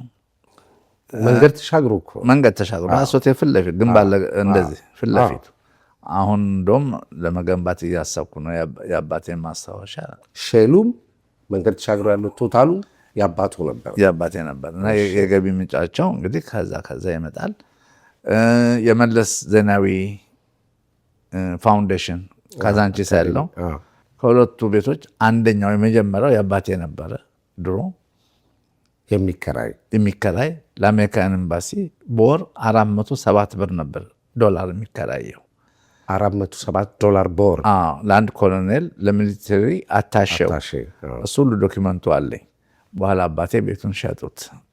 ልክ ለውጡ ሊመጣ ሲል ሸጡት። ፒያሳ ላይ 2 ቤቶች ነበሩ ትርፍ መኖሪያ ቤቶች። አንዱን ለራስ መስፍን ሸጡላቸው ከለውጡ በፊት፣ አንዱን ለሐጂ ሙስጠፋ፣ አንዱን ለሐጂ ኢብራሂም። 3 ቤቶች ሸጡ። እንደገና አዋጁን ህንበጣ ተነግሯቸው ነበር ማለት ነው። ሳያውቅ ብቻ አልነገሩንም። የቀሩት እነዛ ብቻ ትልልቆቹ ናቸው እንጂ ሌሎቹ ቤቶች በሙሉ ተሽጠዋል። ጤና ጥበቃ በታችም አንድ ቤት ነበረ፣ ቪላ ቤት፣ እሱም ተሽጧል። እና ስለዚህ ከውርስ ተርፈዋል፣ ከብዙ ውርስ ተርፈዋል። ከዛ በኋላ እንግዲህ ምንድነው የሆነው? ብዙ ነገር ጠበብ እያለ ሲመጣ በራሳችሁ እንድትቆሙ የሚለውን ነገር መልእክትም አገኘን። እኛም ደግሞ ተረዳን። የመጀመሪያው ስራ ስንሰራ ትምህርት ቤት ውስጥ በ1 ብር ከ65 ሳንቲም ነው በሰዓት 1 ብር ከ65 ሳንቲም 65 ያኔ ሚኒመም ወጁ ያ ነበር። በጣም ብዙ ነው። ይበቃ ነበር። በጣም ይበቃ ነበር። 8 ሰዓት ሰሩ ነበር። ኖ 20 ሰዓት ነው የሚፈቀደው። ትምህርት ቤት ውስጥ ያለ ነው እና ከትምህርት ጋራ ከ20 ሰዓት በለጠ አይፈቀድም። በአንድ ቀን እንኳን ሳይሆን በሳምንት 20 ሰዓት። ስለዚህ ለጥናትም ይመቸናል። ሌላው እንግዲህ ምንድነው እዛ በሄድንበት ወቅት የአሜሪካንን ራሱን አኗኗሩን ጠባቸውን ተረዳን። ቶሎ ያዝን። መስራት ምንም አይነት ስራ እንደሚያስከብር እና እንደውም አንድ በጣም የሀብታም ልጅ ነበረ ፍሊንት ሚሽገን ውስጥ ትልቅ ባለሀብት። የእሱ ልጅ ሲሰራ አየሁት። ለምን ትሰራለህ? አባትህ እኮ ሀብታም ነው ስለው ከ18 ዓመት በኋላ የራሴን ገንዘብ መፍጠር መቻል አለብኝ፣ ራሴን መቻል አለብኝ፣ በአባቴ አልተማመንም አለ እና ከኛ ጋር አብሮ ይሰራ ነበረ። ራሱ የኛ ስፖንሰር የነበረው ትልቅ ፋብሪካ ባለቤት ነው። ለትምህርት ቤቱ በጣም ብዙ ገንዘብ የሚሰጥ ሀብታም ነው። እሱ ደግሞ በአመቱ እንደዚህ ኢትዮጵያ ውስጥ እንደዚህ ተፈጠረ፣ ለውጥ መጣ፣ አባቴም መክፈል አሁን አይችልም ምናምን ስንለው፣ ታዲያ ምን አለ ከዚህ ከዶርሙ ውጡና እኔ አንድ ቤት አለኝ፣ 2 መኝታ ቤት ያለው፣ ቤዝመንት ያለው፣ ሳሎን ምግብ ቤት ያለው፣ ላውንድሪ ሩም ያለው ሙሉ ቪላ እስከምትሄዱ ድረስ ልስጣችሁ ብሎ ቁልፉን ሰጠን በነፃ። እንግዲህ ይሄ መታደል ነው፣ ከእግዚአብሔር የተላከ እድል ነው እና በጣም አድርገን እናመሰግናቸዋለን። የእሱ ልጅ ከኛ ጋር ፋብሪካ ውስጥ እንጨት ፋብሪካ ውስጥ አብሮ ይሰራ ነበር የእሱ ልጅ እና እንጨት ፋብሪካ ውስጥ በምንሰራበት ሰዓት ገንዘቡ ከፍ አለ። በሰዓትም ይከፈልሃል። በሰራሁ መጠን ፒስ ወርክ የሚባል አለ። በሱ አንዳንዴ 6 ብር በሰዓት 7 ብር በሰዓት ሁሉ የምናገኝበት ቀን አለ እና በጣም ኑሮ በጣም ተመቸን። መኪና አለን፣ ቤት አለን፣ በስኮላርሽፕ ነው። ትምህርት ቤቱ በጣም የታወቀ ትምህርት ቤት ነው። ጥሩ ትምህርት ነው። እኔ በኢኮኖሚክስ ነበር፣ በስርዓት በባዮሎጂ ነበር። ጥሩ ውጤት አመጣን። ከትምህርት ቤቱም ድጋፍ አገኘን። በኳሱም ደግሞ ትምህርት ቤቱ ከነበረበት ደረጃ የበለጠ አሻገር ነው። ከውጭ ሀገር የሚመጡ ተጫዋቾች ነበሩ። ከኬንያ፣ ከእንግሊዝ ሀገር፣ ከብራዚል የመጡ ተማሪዎች ነበሩ። ትምህርት ቤቱን በአንድ ጊዜ አሳወቅ ነው። አሜሪካን ሀገር መጨረሻ የተጫወት ነው 110,000 ሰው በሚገኝበት ስቴዲየም ፓሳዲና ካሊፎርኒያ ሮዝ ቦል ስቴዲየም ውስጥ የኮሌጆች NCAA ቻምፒዮንሺፕ ጨዋታ እዛ ሜዳ ላይ ተጫውቻለሁ እና ያን የመሰለ እድል እንግዲህ በሄዱ ኢትዮጵያኖች ላይ ሁሉ ይገኛል ማለት አይደለም። ምናልባት እንደዛ አይነት እድል የገጠማቸው እንደነ ፍስሐ ወልደማኑኤል እንደነ ሸዋንግዛው ዶክተር ተቀዳ ያኔ ካሊፎርኒያ UCLA በነበሩበት ሰዓት ምናልባት እነሱ ተጫወተውበት ሊሆን ይችላል ብዬ ነው የምገምተው እንጂ ሌላ ግን እንደዛ አይነት እድል በፍጹም አይገኝም ነበር እና አሜሪካ በጠቅላላው የዛሬ አሜሪካ አይደለም። ያኔ ህዝቡ አሜሪካኖች በጣም አሁንም ጥሩ ናቸው፣ ግን የዛን ጊዜ በጣም ደጎች፣ የዋህ፣ በጣም የሚረዱ በተለይ ይሄ ሱስ የሌለበት ሰው ከሆንክ እና ሃይማኖተኛ ሰው ከሆንክ በጣም የሚረዱ ትልቅ ዜጎች ናቸው አሜሪካኖች እና በእውነቱ ያን ጊዜ የነበሩ አሜሪካኖች አሁን አሉ ማለት አይቻልም። ያው ጊዜ ይቀየራል፣ ዓለም ይቀየራል፣ ለውጥ አለ። መቼም ዝም ብሎ የሚቀመጥ ነገር ያለ አይመስለኝም እንጂ በጣም እኔ በጣም ማመሰግናቸው ብዙ የአሜሪካን ሰዎች አሉ የረዱኝ ህይወቴ ላይ። ሁለተኛ እኛ የመጣንበት ጊዜ ወቅቱ አመጣጣችን አሁን ከሚመጣው ጋር በጣም የተለየ ነው። በጣም የተለየ ነው። ሰው አንደርስታንድ ማድረግ ያልቻለው ይሄን ነው። እኛ መንገዱን ጠርገናል። ያልከፈልነው መስዋዕትነት የለም እዚህ ለመድረስ። ድሮ የሚመጣው ወጣት ለትምህርት ነው። ተምሮ ቀጥታ ወደ ሀገሩ እንዲገባ ነው። የመንግስት ባለስልጣን የሚመጣው ለመጥፋት አይደለም፣ ኮርስ ወስዶ ለመመለስ ነው። ኔቪውም ስራውን ሰርቶ ይሄዳል፣ ዶክተሩም ሙያውን እንትን ብሎ ይመለሳል። ያን ጊዜ ነበር አሜሪካና ከዛ በኋላ ከለውጡ በኋላ ቀይ ሽብር ከመጣ በኋላ የሚመጣው ህዝብ ግን አትፈርድበትም፣ ህይወቱን ለማዳን ነው። እዚህ ሀገር ደግሞ ሲመጣ መንገዱ ተጠርጎለታል። ብዙ ነገር እኛ ጠርገንለታል እና አሜሪካ ትልቅ ሀገር ነው። ተመረቃችሁ? አዎ። ከተመረቃችሁ በኋላ ወዴት ሄዳችሁ? ከተመረቅን በኋላ ብስራት አባቱም እዛች ኤርፖርት የመጨረሻ ምክር ብለው ሰጥተዋል። አዎ፣ ቀልድ አይደለም፣ ለቁም ነገር ነው የምትሄዱት፣ ተምራችሁ ወደ ሀገራችሁ እንድትመለሱ ነው ብለዋል። ተመርቃችሁ አልተመለሳችሁም? አዎ፣ የተመረቅነው ያው መጀመሪያ ቅድም ጀማመሪያ ላይ ለመገለጽ እንደፈለግኩት በአስቸኳይ ተምረን ወደ ኢትዮጵያ ተመልሰን የአባቶቻችንን የጀመሩትን ስራ ለማስቀጠል ያ ነበር ዓላማችን። ዓላማችን ተቀጨ። ለውጡ ሲመጣ ተቀጨ። አባቴም ብዙ ጓደኞቹ ተረሸኑ።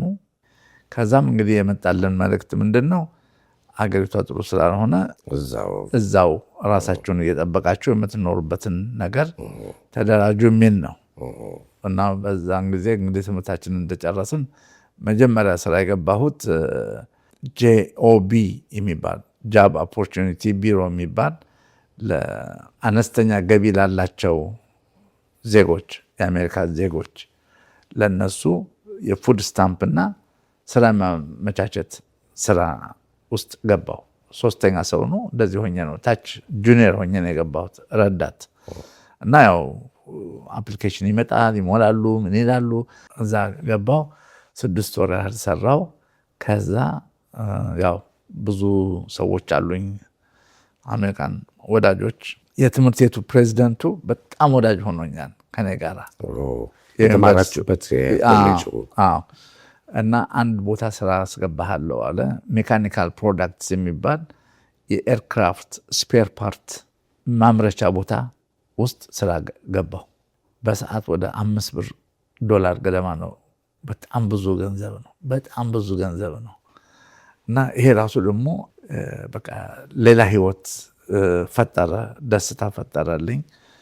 እና ብኖርበት ቤት አለኝ፣ በነፃ ያለኝ ቤት አለ፣ ወጪ የለም። ያ ምሰራው ሞልዲንግ ዲፓርትመንት ውስጥ ትንሽ ሙቀት አለው። ፓውደሮች ምናምኖች በሙቀት ኃይል ሞዴልስ እየሰራ የሚወጣ የስፔር ፓርት የኤሌክትሮኒክስ እንትን መክተቻዎች ቃፎዎቹን ነው የሚሰራው እና እነሱን እየሰራው አንድ 7 ወር ስቆይ አንድ ኢትዮጵያዊ መጣ ከሌላ ስቴት እዚሁ የነበረ መጣና የወላጆቻችን ጓደኛ ነው። መጣ። እንዴት ነው ስራ አለኝ። ጥሩ ነው አልኩት። ስራ እየፈለግኩ ነው አለኝ። ታዲያ ምን ችግር አለው? ያው ቅድም እንግዲህ ታናሽ ወንድሜ እንዳለው ሰው ትሰበስባለህ፣ ሰው ትወዳለህ ያለው ነገር ሊመጣ ነው። ምን ችግር አለው አልኩ። ሄድኩና ልክ እንደራሴ ነው እንግዲህ ሰውን ስታቀርበው ልቤን ሰጥቼ ነው እንጂ ሁለት አይነት ሰው ሆኜ መቅረብ አልችልም ከተፈጥሮዬ። በቃ ሄድኩና ለመንኩለት፣ እንዲገባ ተደረገ። ገባ። እሱ ፓኪንግ ዲፓርትመንት ውስጥ ገባ። አንድ ቀን የሚላከው ስፔር ፓርት ለሶማሌ አገር ነው። ሶማሊያ ኢስት አፍሪካ ይላል። ሲያይ የአውሮፕላን ስፔር ፓርት ነው። ጦርነት ደግሞ ኢትዮጵያ ከሶማሌ ጋር ጦርነት ላይ በኛ አቆጣጠር ይሄማ እንዴት ይሆናል አለና እቃውን በሙሉ ሰባበረው ከሸልፉ ላይ። ይሄ ወደ ሶማሊያ ከተላከ ሀገር ይመታል ብሎ በጣም ኢትዮጵያ ሀገሩን የማይደራደር በጣም ናሽናሊስት የሆነ ልጅ ነው። ሰባበረው። ከዛ ተጠራው። እኔ ደግሞ ጭንቅላቱ የታመመ መስሎኝ ይሄ ጭንቅላቱ ታሟል እና ወደ ሜንታል ሆስፒታል ነው እንጂ መሄድ ያለበት እኔም ጋር ልታነጋግሩኝ አይገባም አልኳቸው። በቃ ተደናገጡ። 2-3 ቀን እሱ እንዳይመጣ ተደረገ። እንዳትመጣ ተባለ። በ4ኛው ቀን ቢሮ ተጠርቼ ይሄ ትንሽ ሪስክ ስላለው ከአንተ ጭምር እዚህ ቦታ ላይ እንድትገኙ ስለማንፈልግ ተብዬ እኔም ተሰናበትኩ። በጨዋ ደንብ አሰናበቱኝ። ልጁንም ጊዜ ርስትህ አልኩት እና እንግዲህ ሆነ አንዳንድ ጊዜ ሰው መሰብሰብ እንደዚህ አይነት ነገር ያጋጥማል። ግን ላይፍ ሃዝ ቱ ጎ ኦን ይቀጥላል ህይወት። እና የመጀመሪያ ያደረግኩት ከሌሎች ጓደኞቼ ጋር ሆነን ኬንያና ሌላም አንድ አፍሪካዊ ናይጄሪያ ያድርገን 5 ሆነን የቤት ቀለም መቀባትና እድሳ ጀመርን። ጥሩ ገንዘብ በአንድ ቤት ወደ 3500 2000 ምናምን ማግኘት ጀመርን። ወደ 9 ነው 10 ቤት አደስን። ገንዘብ የዛን ጊዜ ቤት ኪራይ አንከፍል፣ ገንዘቡ መጣ። እንደዛ እያደረግኩ ከኖርኩ በኋላ በ78 ዓመተ ምህረት ወደ ዋሽንግተን ዲሲ ለሰርግ መጥቼ እዚሁ ቀረሁ እላለሁ። ለማን ሰርግ መጥተው? አንድ ጓደኛችን እዚህ ያገባ ነበር፣ ቀለበት ነበረው። መጣሁና እዚህ እንደውም ዘፋኝ የሆነችው የኖሰማራ እህት በጣም ጥሩ ድምፅ አላት። እሷ ነበረች እንደውም ዘፍንለት እና እዛ አበበ የሚባል ነበር። እዛ ሰርግ ላይ መጣው ተገኘው። ከዛ በኋላ አልተመለስኩም። የዲሲ ሰው በቃ እንግዲህ እዚህ ዲሲ ብዙ ቤተሰቦቼ ያጎትቼ ልጆች እዚህ ስለነበሩ እና ያው የሰው ፍቅር የሚለው ነገር መጣ። ሰው ማፍቀር፣ ቤተሰብ ማፍቀር፣ አካባቢ መኖር ሌላው አማራጭ ሆነ እና ወደዚህ መጣሁ። በቃ ከዛ ወደዚሁ ቀረው። የአሜሪካ ህይወት። ወደ ምን ስራ ገቡ ዲሲ ከመጡ በኋላ? ዲሲ የመጣው ጊዜ የመጀመሪያ ስራዬ ሆሊዴይን ሆቴል ማታ ሪሴፕሽን ላይ ከ11 ኦክሎክ እስከ ጠዋቱ 1 ሰዓት፣ ከምሽቱ 5 ሰዓት እስከ ጠዋቱ 1 ሰዓት ግሬቭያርድ የሚባል ሽፍት አለ። እዛ ውስጥ ገባሁ። 3 ቀን ከሰራው በኋላ ወጣሁ። አልፈልግም አልኩ። ለምን ከሚሽጋን ሲመጣ ገንዘብ ይዤ ነው የመጣሁት። ምን ቦጠኛል። ከዛ ያጎተ ልጅ እኛን የሚመክር ምን የሚለን የሚቆጣን የሚገስጠን በቃ ታላቅ ወንድማችን ማለት አቶ ሲሳይ ይብሳ እዚህ በቃ ብዙ ዓመት የኖረ በ68 ነው በ69 የመጣ ሰው ነው። የራስ አለቃ ሆነ በራስህ ጊዜ የምሰራው ስራ ታክሲ፣ እኔም ታክሲ ነው የምሰራው፣ አንተም ታክሲ ውስጥ ግባ ነኝ። ወደ ታክሲ እንትን ውስጥ ገባው። በምገባበት ሰዓት እንግዲህ አንድ ታክሲ ለራሴ ገዛው፣ ሌላ 2 ወይም 3 ነው መሰለኝ ታክሲዎች ገዛው ማከራየት ጀመርኩ። እኔም ታክሲ እየነዳው እየሰራው ትንሽ ቆይቼ ደግሞ ጋራዡ ጋር ከመሄዳችን በፊት 1979 እንደ አውሮፓውያኑ ዘመን አቆጣጠር ታክሲ ስራ ላይ ያላችሁ የታክሲ ማህበራት ተደራጅታችሁ ዋሽንግተን ዲሲን ቀውጤ አድርጋችኋት ነበረ። የነዳጅ ጉዳይ ተነስቶ እና ዋሽንግተን ስታር የተሰኘ ጋዜጣ ላይ ፊት ለፊት ገጽ ላይ ጎረምሳው አብነት ታክሲው ላይ መፈክር ለጥፎ እንዲህ በኩራት እንደዚህ ቆሞ ፒያሳ ያራዳ ልጅ በቃ እንደዛ ነው የሚመስለው። ምንድን ነበር እሱ ነገር የሆነው? ያው ታክሲ ስራ ጀመርኩ። በምሰራበት ሰዓት በ79 ሳመር ላይ የቤንዚን ዋጋ ጨመረ። ሲጨምር ታክሲ ነጁ ደግሞ ገቢው አነሰ። አቤት አለ፣ ዋጋ ይጨመር ይስተካከል፣ የታክሲ ዋጋ ማለት ነው ሲል በሚልበት ሰዓት የዛን ሰዓት የዲሲ ገቨርንመንት አይደለም ዋጋ የሚጨምረው የሚቀንሰው፣ ኮንግረሱ ነው። ዋሽንግተን በእነሱ ነበረች የምትመራው። ኮንግረሱ ላይ የቀርብና አሁን ሴኔተሮቹ ምናምን የሚገርም እኮ ነው። እንደዚህ ለታክሲ ስራ እነሱ ጋር ቀርቦ እነሱ ናቸው ወሳኞች። እነሱ ደግሞ በተቻለ መጠን ዋጋ እንዲቀንስ የሚፈልጉት የራሳቸው ሰዎች እነሱ የሚዞሩበት የታክሲ ጥቅሙ በጣም ብዙ ስለነበረ እነሱ የሚሽከረከሩበት ዞን ውስጥ ዋጋውን አሳንሰውታል፣ ሌላው ላይ ዋጋውን ጨምረውታል። እኛ ደግሞ ኖ እናንተ የምትሽከረከሩበት ላይ ዋጋው ይጨምር የሚል አሶሲዬሽኑ ጥያቄ ያቀረበ፣ ተቀባይነት አጣ። ተቀባይነት ሲያጣ ስብሰባ ተደረገና ሲጠራ ሳይቸግረኝ ሄድኩ ስብሰባ ውስጥ። ምን አለ ለምን ስራውን ይመለከተኛል ለእኔ ብሎ ሲከራከሩ እኔ ለምንድን ነው ከውጭ ቆሜ የማዳምጠው? እስቲ ገብቼ ልስማ ብዬ ገባው። ሃዋርድ ጃንሰን ሆቴል ውስጥ ስብሰባው ተደረገ። ከዛ አንድ ፈረንጅ የሊበርቲ ታክሲ እና የዳይመንድ ታክሲ ነጂ የሁለቱም ያለው ሰው እሱ ፕሬዚደንት ሆኖ ተመረጠ። ደምቦ ይባላል። እሱ ፕሬዚደንት ሆኖ ተመረጠ። ቀጥሎ እኔ የእሱ አሲስታንት ሆኜ ፓርቲስፔት እንዳደረግ እዛው ታክሲ ነጂዎቹ ብዙዎቹ ያው ጥቁር አሜሪካኖች ናቸው። ጎሄድ አሉ፣ ገፋፉኝ። እሺ ብዬ ገባው።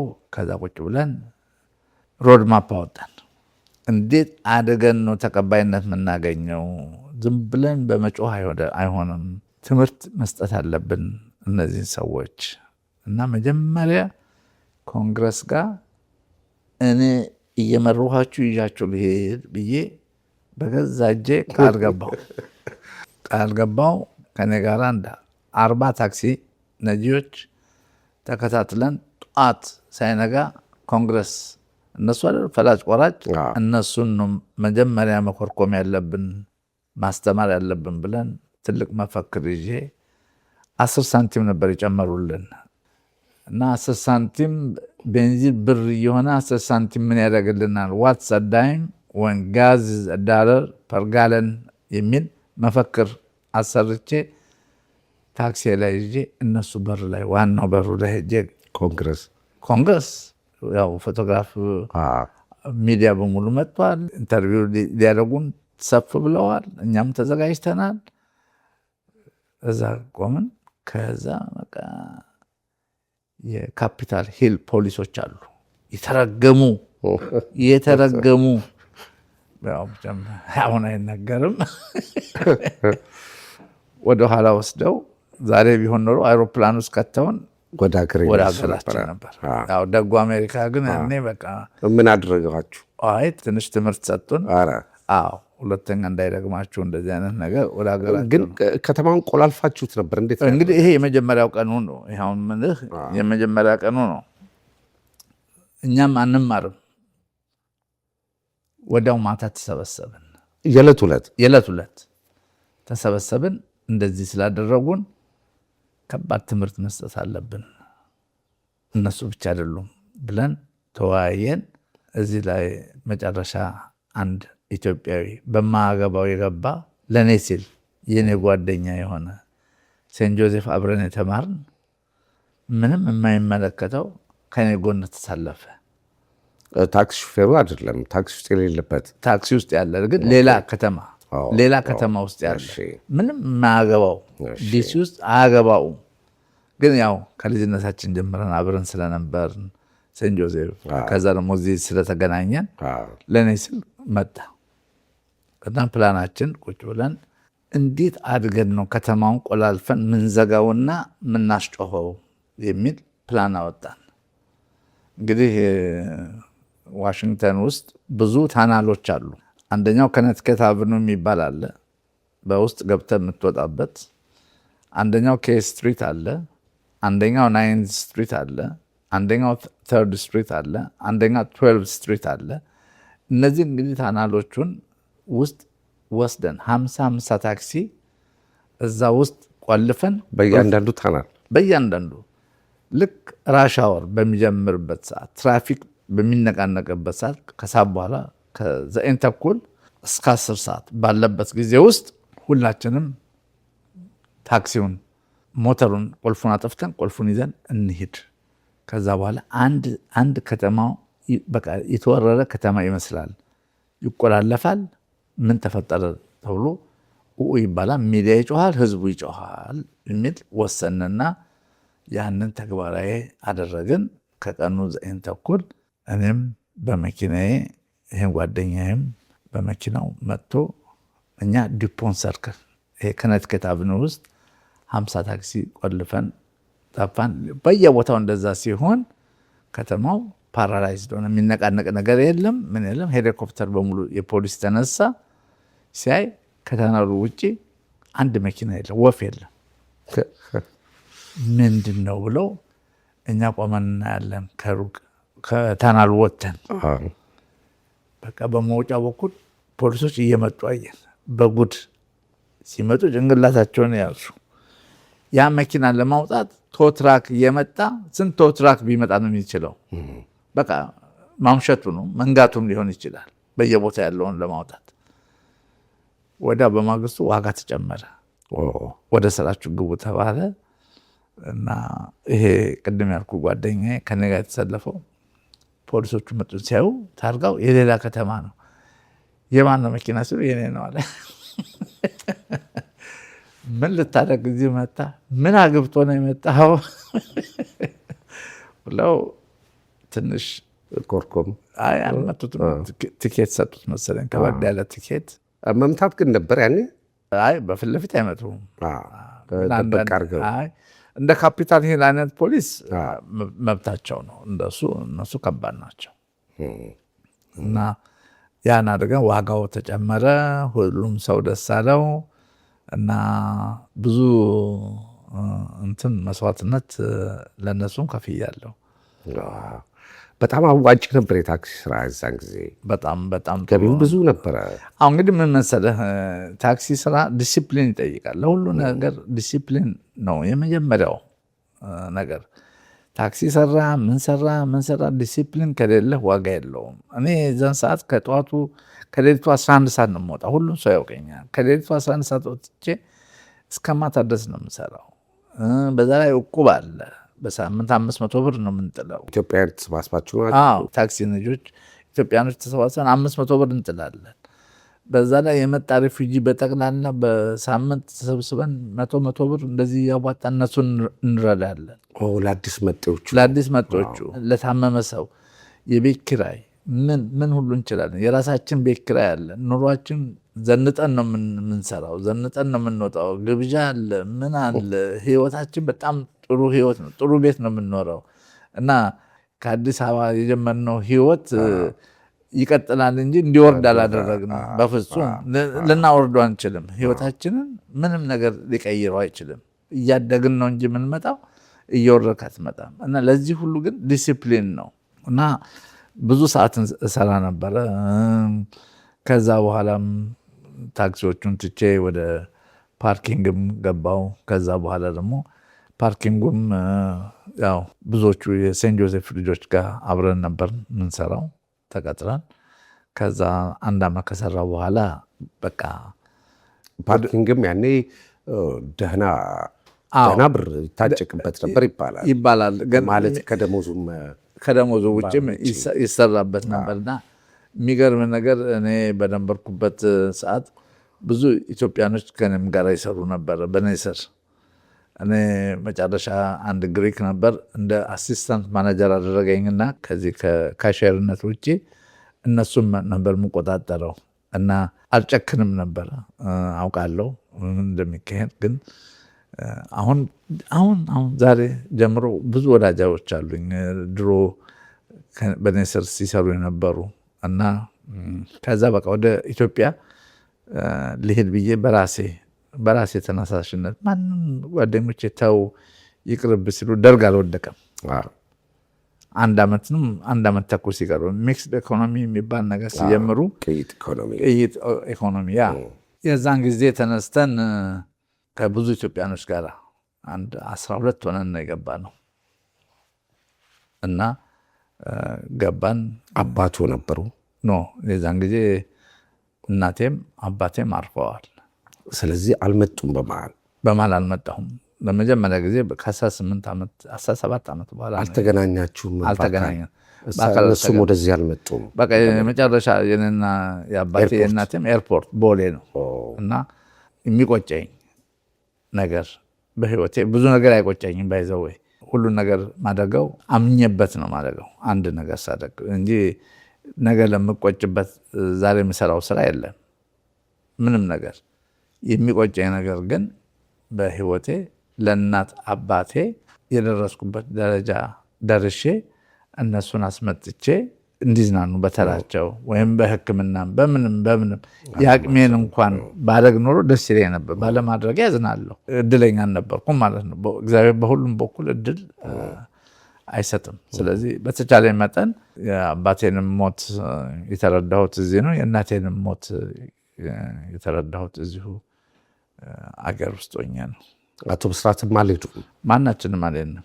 እንደውም ከብስራትም በፊት ቀድሜ ሄድኩት እኔ ነኝ እና በ89 በፈረንጆች በአበሻ ወደ 81 ገደማ ነው መሰለኝ ሄድኩት እና ያን ሄድኩትም እንግዲህ የአባቴ ንብረት የነበሩትን እነዚህ ድርጅቶች እንደ ቶታል አይነቱ ምኑ ዝም ብሎ በአፈቀላጤ የተወረሱት ዝም ብሎ አለን መንግስት እሱን ተከራክሬ ለማስመለስ ነበር የሄድኩት።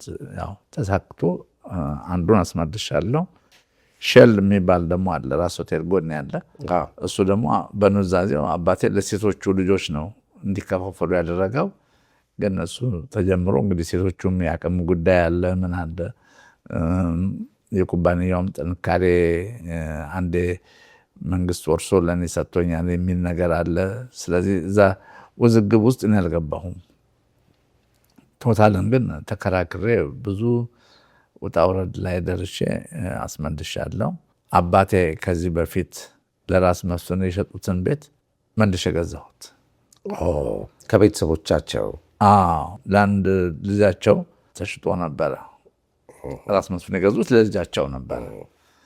እሷ ደግሞ እዚህ ሀገር ስለምትኖር ለመሸጥ ስታስብ ሌላ ሰው መጥቶ ጎረቤት ከሚሆን በማለት ያን ደግሞ ራሴ ገዝቼው አስቀረሁት። የአባቱ ቅርስ የአባቴን ቅርስ እየሰበሰብኩ ነው። እና እንግዲህ አባቶቻችን እዚያ ደርሰውናል።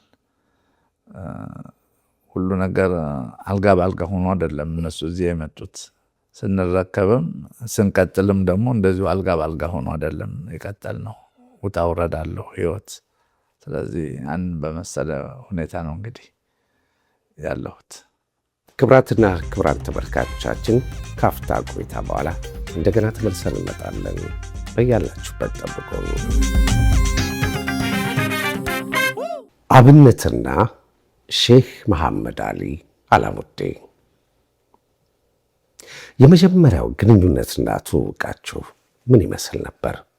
አዎ እንግዲህ እኔ ሼክ መሐመድን የማውቃቸው ድሮ ዋሽንግተን እየመጡ በሚሄዱበት ሰዓት አንዳንድ ቦታ ላይ ምግብ ቤት ውስጥ ሲመጡ የዛን ጊዜ አውቃለሁ፣ ማንነታቸውን አውቃለሁ እንጂ ትውውቅ ንግግርም አልነበረኝም። በዛን ወቅት ግን ማንነታቸውን አውቅ ነበር።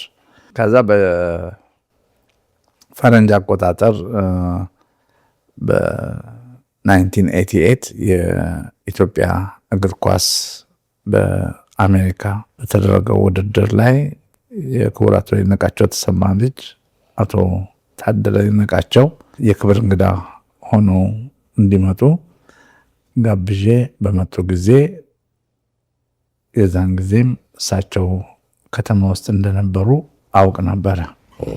ከዛ በአመቱ ተመልሼ ወደ ኢትዮጵያ ከሄድኩ በኋላ ለመጀመሪያ ጊዜ የተገናኘ ነው ወይም የተጨዋበጥ ነው የተዋወቅ ነው በግል አዲስ አበባ ሂልተን ውስጥ ነው።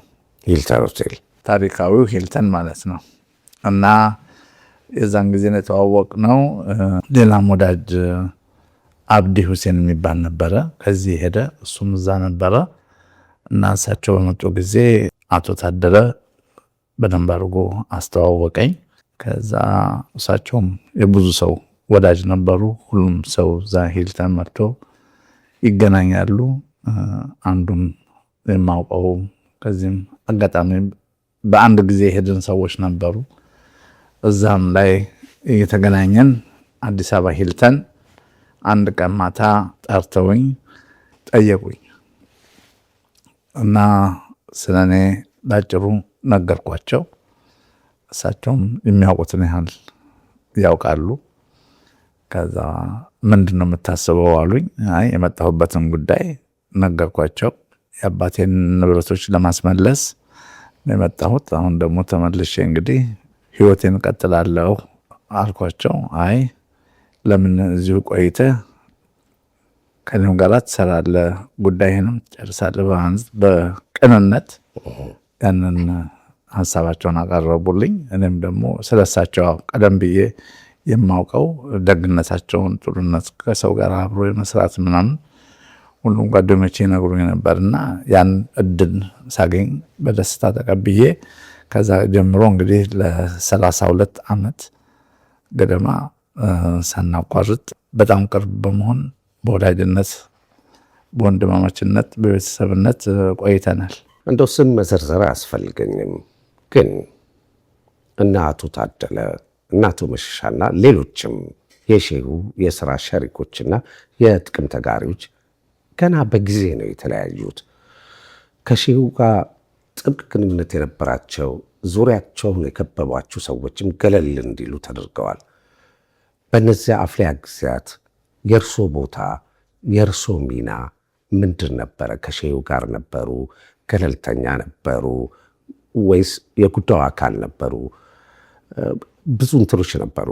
እንደ አልመሽ፣ አልታድ አይነት ካምፓኒዎችም በመለያየት እንዲፈርሱ ተደርገዋል።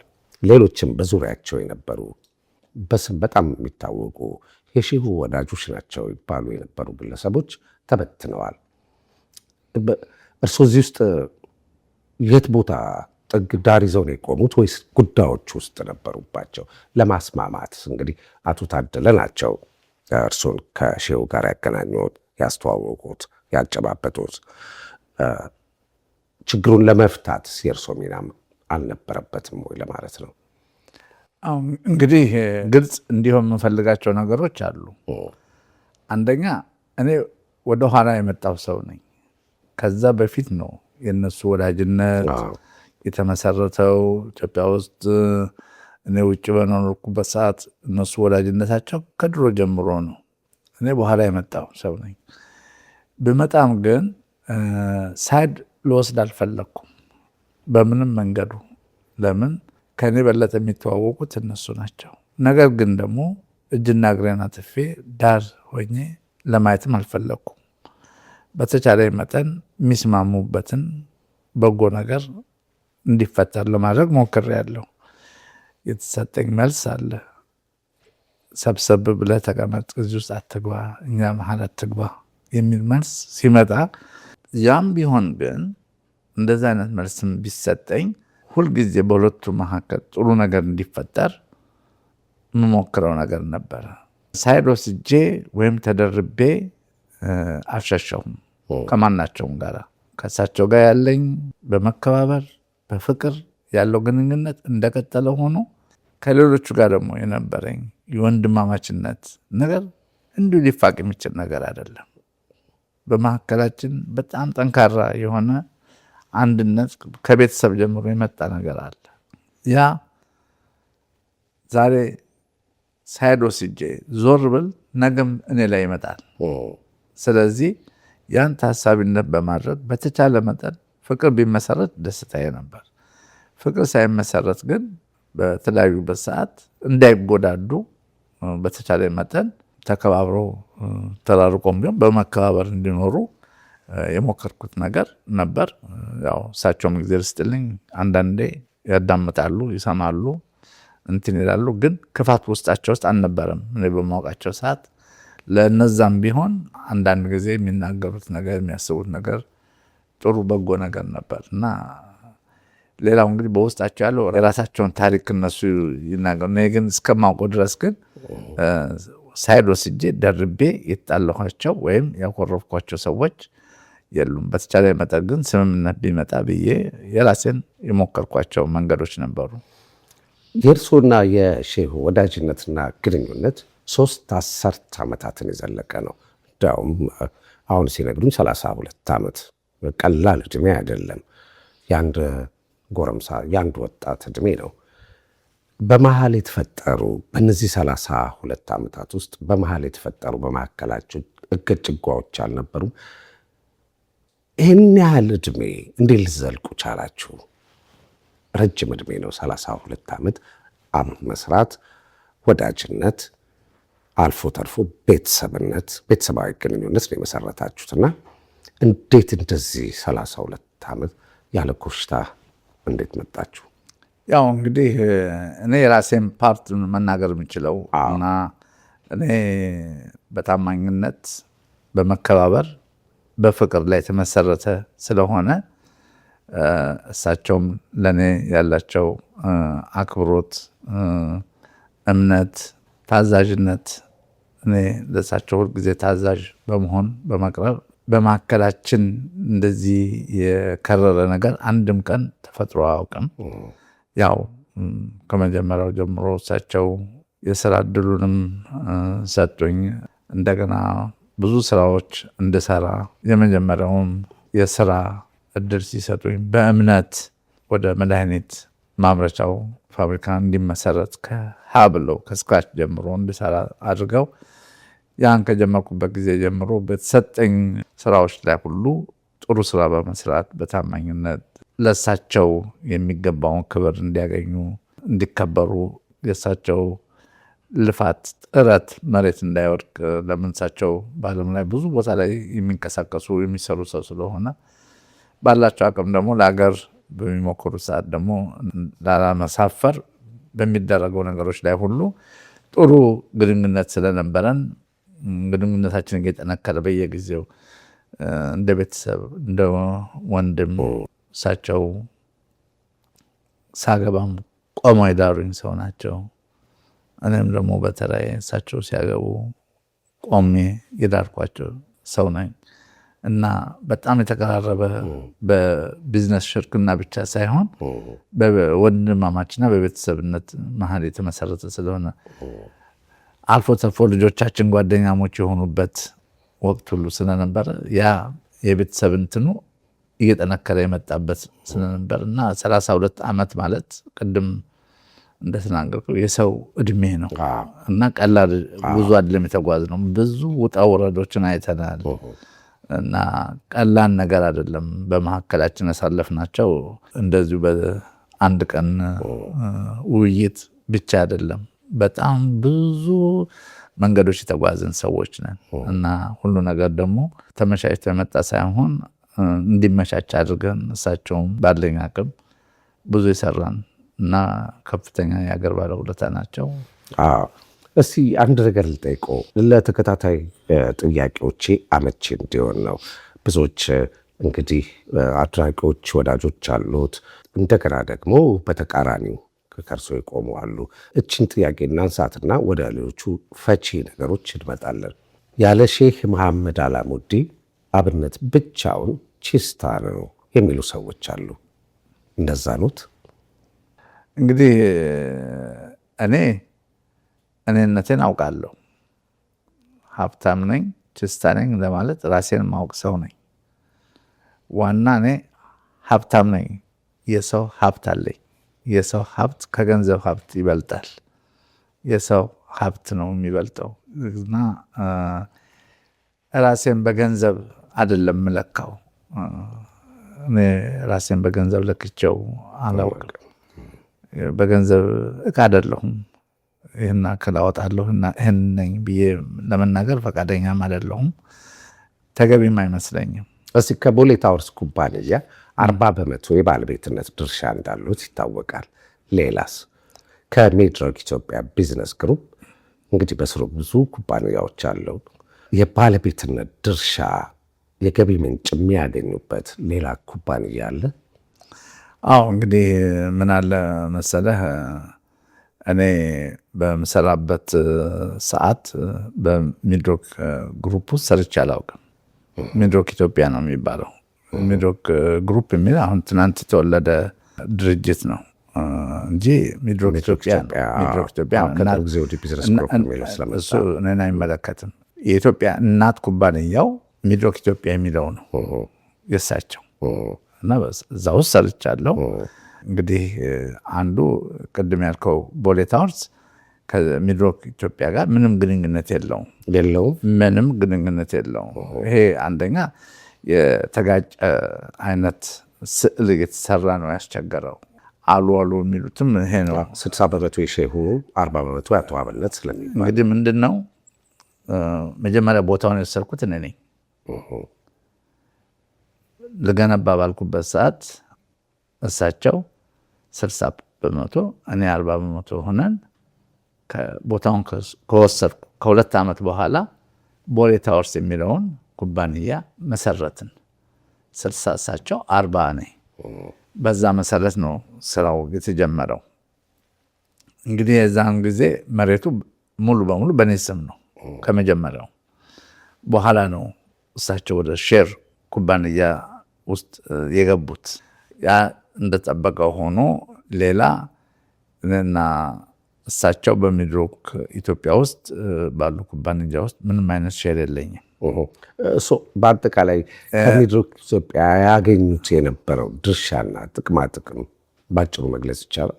ምንም ያገኘሁት ነገር የለም። እዛ አገልግሎት ሲሰጡ ከእሳቸው ጋር አብረው ሲሰሩ ጥቅማጥቅም አልነበሩትም? ደመወዝ አልነበሩትም?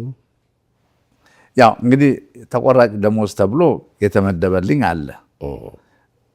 የሚገርመው ነገር ደመወዝ የተሰጠኝን ደመወዝ በአመቱ መጨረሻ ላይ የተሰጠኝን ደመወዝ መልሼ ለኩባንያው ነው የምሰጠው። ለምን? ኩባንያው የፋይናንስ ችግር ስላለው ያ በጠቅላላው በኦዲት ሪፖርት የሚታይ ነው። በአመቱ መጨረሻ ላይ ሁል ጊዜ ለእኔ የሚሰጠኝ ያውም እሱ ለኪስ ገንዘብ ተብሎ የሚሰጠኝ መልሼ ነው የምሰጣቸው ለሌሎቹ ሰራተኞች ደመወዝ መክፊያ እንዲሆን ነው። ይሄ በወረቀት ላይ ነጭና ጥቁር ነው የሰፈረ ነው። ማንም ሄዶ ሊያየው የሚችለው ነው። እኔ ባንክ ውስጥ ይገባል፣ ተመልሶ ደግሞ እዛው እነሱ ጋር ያው አማውንት ተመልሶ ይገባል። እኔ ግን እሳቸው ናሽናል ኦይል ኢትዮጵያ የሚለውን ኩባንያ ስናቋቁም 15% ሼር ሰጡኝ። 15% ሼር በአመት በጣም ብዙ ትርፍ የሚያተርፍ ኩባንያ ነው። እንደዛ አይነት ኩባንያም የላቸውም በኢትዮጵያ ታሪክ ውስጥ። ለሳቸውም በጣም ብዙ ገንዘብ ይከፍላል፣ ለሼር ሆልደሮችም በጣም ብዙ ገንዘብ ይከፍላል፣ በመቶ ሚሊዮኖች የሚከፈል። ስለዚህ አንዱ ትልቁ የኔ እሱ ነው፣ የገቢ ምንጭ እሱ ነው በትልቅ ደረጃ። እስቲ በግሎ የተመዘገበ የራሱ የሆነ ጥሪት ሀብትና ንብረት አፍርተዋል? ይህን ጥያቄ ያነሳሁት ያለ ምክንያት አይደለም። አቶ አብነት ገብረ መስቀል ብዙ በጎ አድራጎቶች ላይ ይሳተፋሉ። ለተቋማት ለሀገርም፣ እንዲሁም ደግሞ ለታዋቂ ግለሰቦች ሕክምና፣ ትምህርት ወጪ አቶ አብነት እንዲያደረጉ አቶ አብነት ይህን ያህል ሰጡ ሲባል እንሰማለን። ይሄ የእርሶ ልግስና ከግል ኪሶ ነው ወይስ ከሼሁ ካዝና የሚመዘዝ ነበር? እችን ነጥብ ለማጥራት ፈልጌ ነው።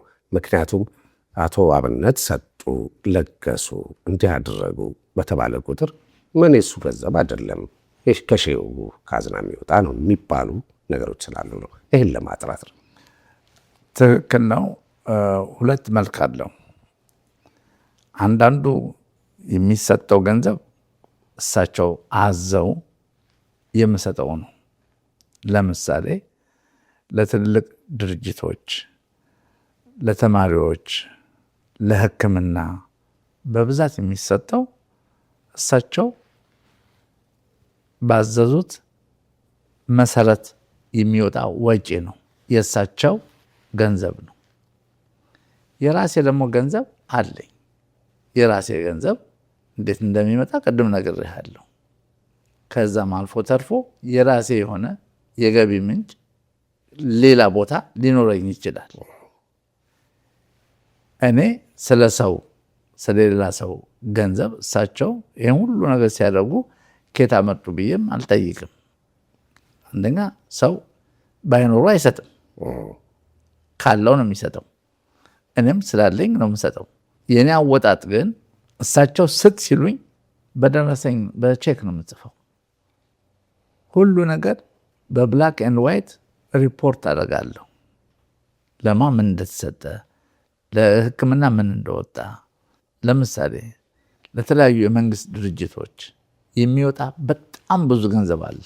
በጣም ብዙ ክፍያ፣ የአይሮፕላን ክፍያ ለብዙ ሰው ለሕክምና ለምን አሁን ለምሳሌ የነፍስ አድኝ ፕሮጀክት የነበረው አንዱ የባንኮክ ሆስፒታል ነው። ብዙ ታማሚዎች ወደዛ ይላካሉ። የእነዚያ የሚላኩት በማንዳን በሳቸው ነው። እንታዘዛለን፣ ከላይ ይሄድ ይላሉ። የአውሮፕላን ቲኬት ከራሳቸው ከወንድማቸው ከሆነ የቲኬት መሸጫ ድርጅት አለ፣ ውል አለን። በሳቸውና በእኔ ትእዛዝ ብቻ የሚወጣ ቲኬቶች አሉ። በወር እስከ 5 ሚሊዮን፣ 7 ሚሊዮን፣ 8 ሚሊዮን፣ 9 ሚሊዮን ብር የሚደርስ የቲኬት ገንዘቦች ይወጣሉ። ያ ቀጥታ ከሳቸው ነው የሚወጣው። ባንኮክ ሆስፒታል ያው ብዙ ሰው ይታከማል። ብዙ የታመመ ሰው የሚድንበት ነገር ነው። ደግሞ እንደዛው መጠን ደግሞ አቢዩዝ ተደርጓል። ያላስፈላጊ ሕክምና ውስጥ እየተገባ ምን እየተባለ መጨረሻም እስከ መክፈል እስከሚያቀት ድረስ በዕዳ የተቋረጠ በጎ አድራጎት ድርጅት ነበረ። ስለዚህ እኔ ደግሞ ማደርገውን በራሴ ማደርገውን ደግሞ በራሴ ያደርጋለሁ። እሱ ደግሞ የራሴ የግል መብቴ ነው። የራሴ ቀና አስተሳሰብ ለተቸገረ ሰው ከልጅነቴ ጀምሮ እንዲሁ ባለኝ አቅም ለደከሙ ሰዎች ስረዳ የነበረ አሜሪካን ሀገር ለብዙ ሰው ለሕክምናም ሆነ ለትምህርትም ሆነ ለምንም ሆነ ባለኝ አቅም ስረዳ። እኔ እርዳታ መርዳት የጀመርኩት ዛሬ አይደለም፣ ወይም ሼክ መሐመድን ስላገኘው አይደለም። ሀብትም ደግሞ እሳቸውን ስላገኘው ብቻ አይደለም ሀብት የመጣልኝ። በራሴም እዚህም ሀገር ታክሲም ነዳው፣ ሌላም ስራ ሰራው፣ ለምኜ አላውቅም። የሚያስከብረኝ ስራዬ ነው፣ ምን እንደሰራሁ አይደለም። ብዙ ሀብታሞች ከየት ጀምሮ የት ነው የደረሱት? መነሻቸው ምንድን ነው? አሁን ያለንበት የት ነው? ለማንም ሀብታም ከሰማይ ገንዘብ አልመጣለትም። አንድ ቀን እድል አግኝቶ በድሉ ተጠቅሞ የመጣ ነው እንጂ እኔ በሳቸው ገንዘብ እኔ እንዲመሰገን አልፈልግም። በእኔ ገንዘብ እሳቸው እንዲመሰገኑ አልፈልግም። ክሬዲት ማግኘት ያለበት ሰው ክሬዲት ያገኛል። እኔ ያደረግኳቸው ለብዙ ተጫዋቾች በራሴ ለግለሰቦች ስም አልዘረዝርም። ሁለተኛ ነገር ደግሞ ይህን አደረግኩ እያልኩ ማውራትም አልፈልግም። እኔ ለሰው እንኳን ስሰጥ ሰጠውን ብዬ አላውቅም፣ ስሰጥም እንዲታይ አልፈልግም። ከዛም ደግሞ ወሬውን አልፈልግም። እኔ የምሰጠው እኮ ልቤ ህሊናዬ ስለፈቀደ ነው እንጂ ለመመስገን ወይም ለመታወቅ ብዬ አይደለም። እና አሁንም ቢሆን ወደፊትም ቢሆን ባለኝ አቅም ለሁሉ የምችለውን አቅም ማድረግ ሰው ነኝ። በነገራችን ላይ በሕክምና፣ በችግር፣ በትምህርት፣ በተለያዩ ምክንያቶች በሼሁ በኩል የሚረዱና የሚታገዙ ሰዎች ኮሚሽን ይበላባቸዋል እየተባለ ይሄ በግልጽ በአደባባይ የሚነገር ነገር ነው።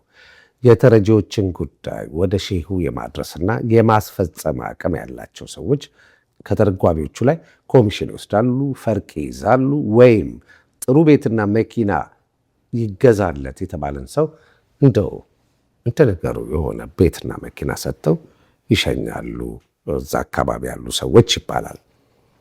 ሼሁ በሚያደርጉት ነገር ላይ ቀናን ሰው ይሄ ነገር ከተማ ውስጥ በጣም በስፋት የሚወራ ነገር ነው። እንዳውም አንዳንዶች ሰረጆች ሼሁ እኮ ያዘዙልኝ እንዲህ ነበረ፣ ነገሌ ግን እንዲህ ያደረጉኝ አይነት ስሞታ። እኔ ስለ እኔ ነው መናገር የምችለው። በእኔ በኩል ያው ሼኩ ብዙ ጊዜ ፕሮሚስ ይገባሉ፣ በከሌ በኩል ያልቅልሃል ይላሉ። ግን አንዳንድ ጊዜ ያሉት ሁሉ አይፈጸምም። በማይፈጸምበት የራሳቸው ምክንያት አለ። ቃልም የገቡበት ጊዜው ሰዓቱ ሊወስናል እና ሙዱ ይወስናል። የት ሙድ ላይ ሆነው እንደወሰኑም አይታወቅም እና በማግስቱ ወይም ከወር በኋላ ረስተውትም ይሆናል። ሰውየው ራሱ ማን እንደሆነ መፈጠሩንም ላያውቁት ይችላሉ እና ያ ሰውዬ አይረሳም። እንዴት አድርጎ እንቅልፍ ወስዶ ይጠይቃል። እና ያ ምን ያህል እውነት ነው ብትለኝ፣ በእኔ በኩል ስትባል የምሰጠው በደረሰኝ በቼክ ነው። እሱንም አስቀምጣለሁ እንትን እላለሁ። ኮሚሽን የሚባል ነገር በህይወቴ ሰዎች በኮሚሽን እንደሚሰሩ አውቃለሁ። እኔ ኮሚሽን የሚባል ነገር በልቼም ስለማላውቅ ስለ ኮሚሽን ማውቀው ነገር የለም። ቅድም እንዳልከው ግን አሉ ነው እኛ የምንሰማው ነን። ደግሞ alu.com እኔ ጋ የለም። ስለዚህ የምከታተለው ነገር ሰማዋለሁ። ሌላም በተደጋጋሚ የምንሰማው ነገር አለ። ቤትና መኪና የተሰጣቸው ግለሰቦች አሉ፣ ተሰጣቸው ይባላል። ይሄ ወቀሳ በብዛት የሚሰነዘርበት ነው፣ ግን በስማቸው የተመዘገበ አይሆንም እና የሆነ አንድ ቀን መደባበር የተፈጠረለት ሰዎቹ ከቤታቸውም ይወጣሉ፣ ከመኪናቸውም ይወርዳሉ። እንዲህ አይነት ነገርም አሉ። እኔ የሉም ብዬ አልልም፣ ሊኖሩ ይችላሉ። እኔ እስከማውቀው ግን ሼክ መሐመድ ዛሬ ያለሁበትን ከሳቸው ጋር ያለሁበትን ሁኔታ ግልጽ ነው። ግን እውነቱን ከመናገር ግን ወደኋላ አልልም እና እሳቸው እንደዚህ በእኔ በኩል አድርገው አያውቁም። በፍጹም አድርገው እኔ የማውቃቸው ሰዎች በራሳቸው ስም የተገዛላቸው መኪናም ቢሆን እኛ ስጧን፣ እሳቸው ደውለው ለኩባንያው መኪና ለሚያከፋፍሉት ድርጅቶቻቸው ደውሎ ከሌ የሚባል ይመጣል፣ ከሌት የምትባል ትመጣለች፣ አንድ መኪና ስጥ ይባላል። እንግዲህ እኔ የማውቀው በስማቸው እንደሚወጣ ነው። በሌላ ሰው ስም በማን ስም ይወጣል? እኔ የማውቃቸው ሰዎች በራሳቸው ቤቱንም መኪናውንም ያገኙት በራሳቸው ስም ነው። ግን ቅድም እንዳልኩ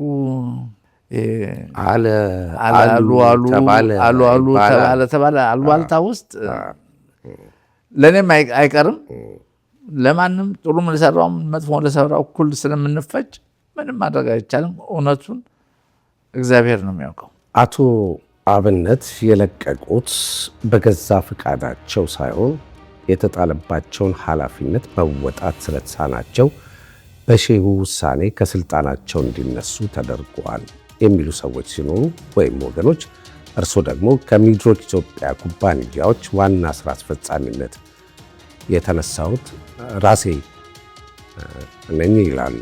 የትኛው ነው ትክክል?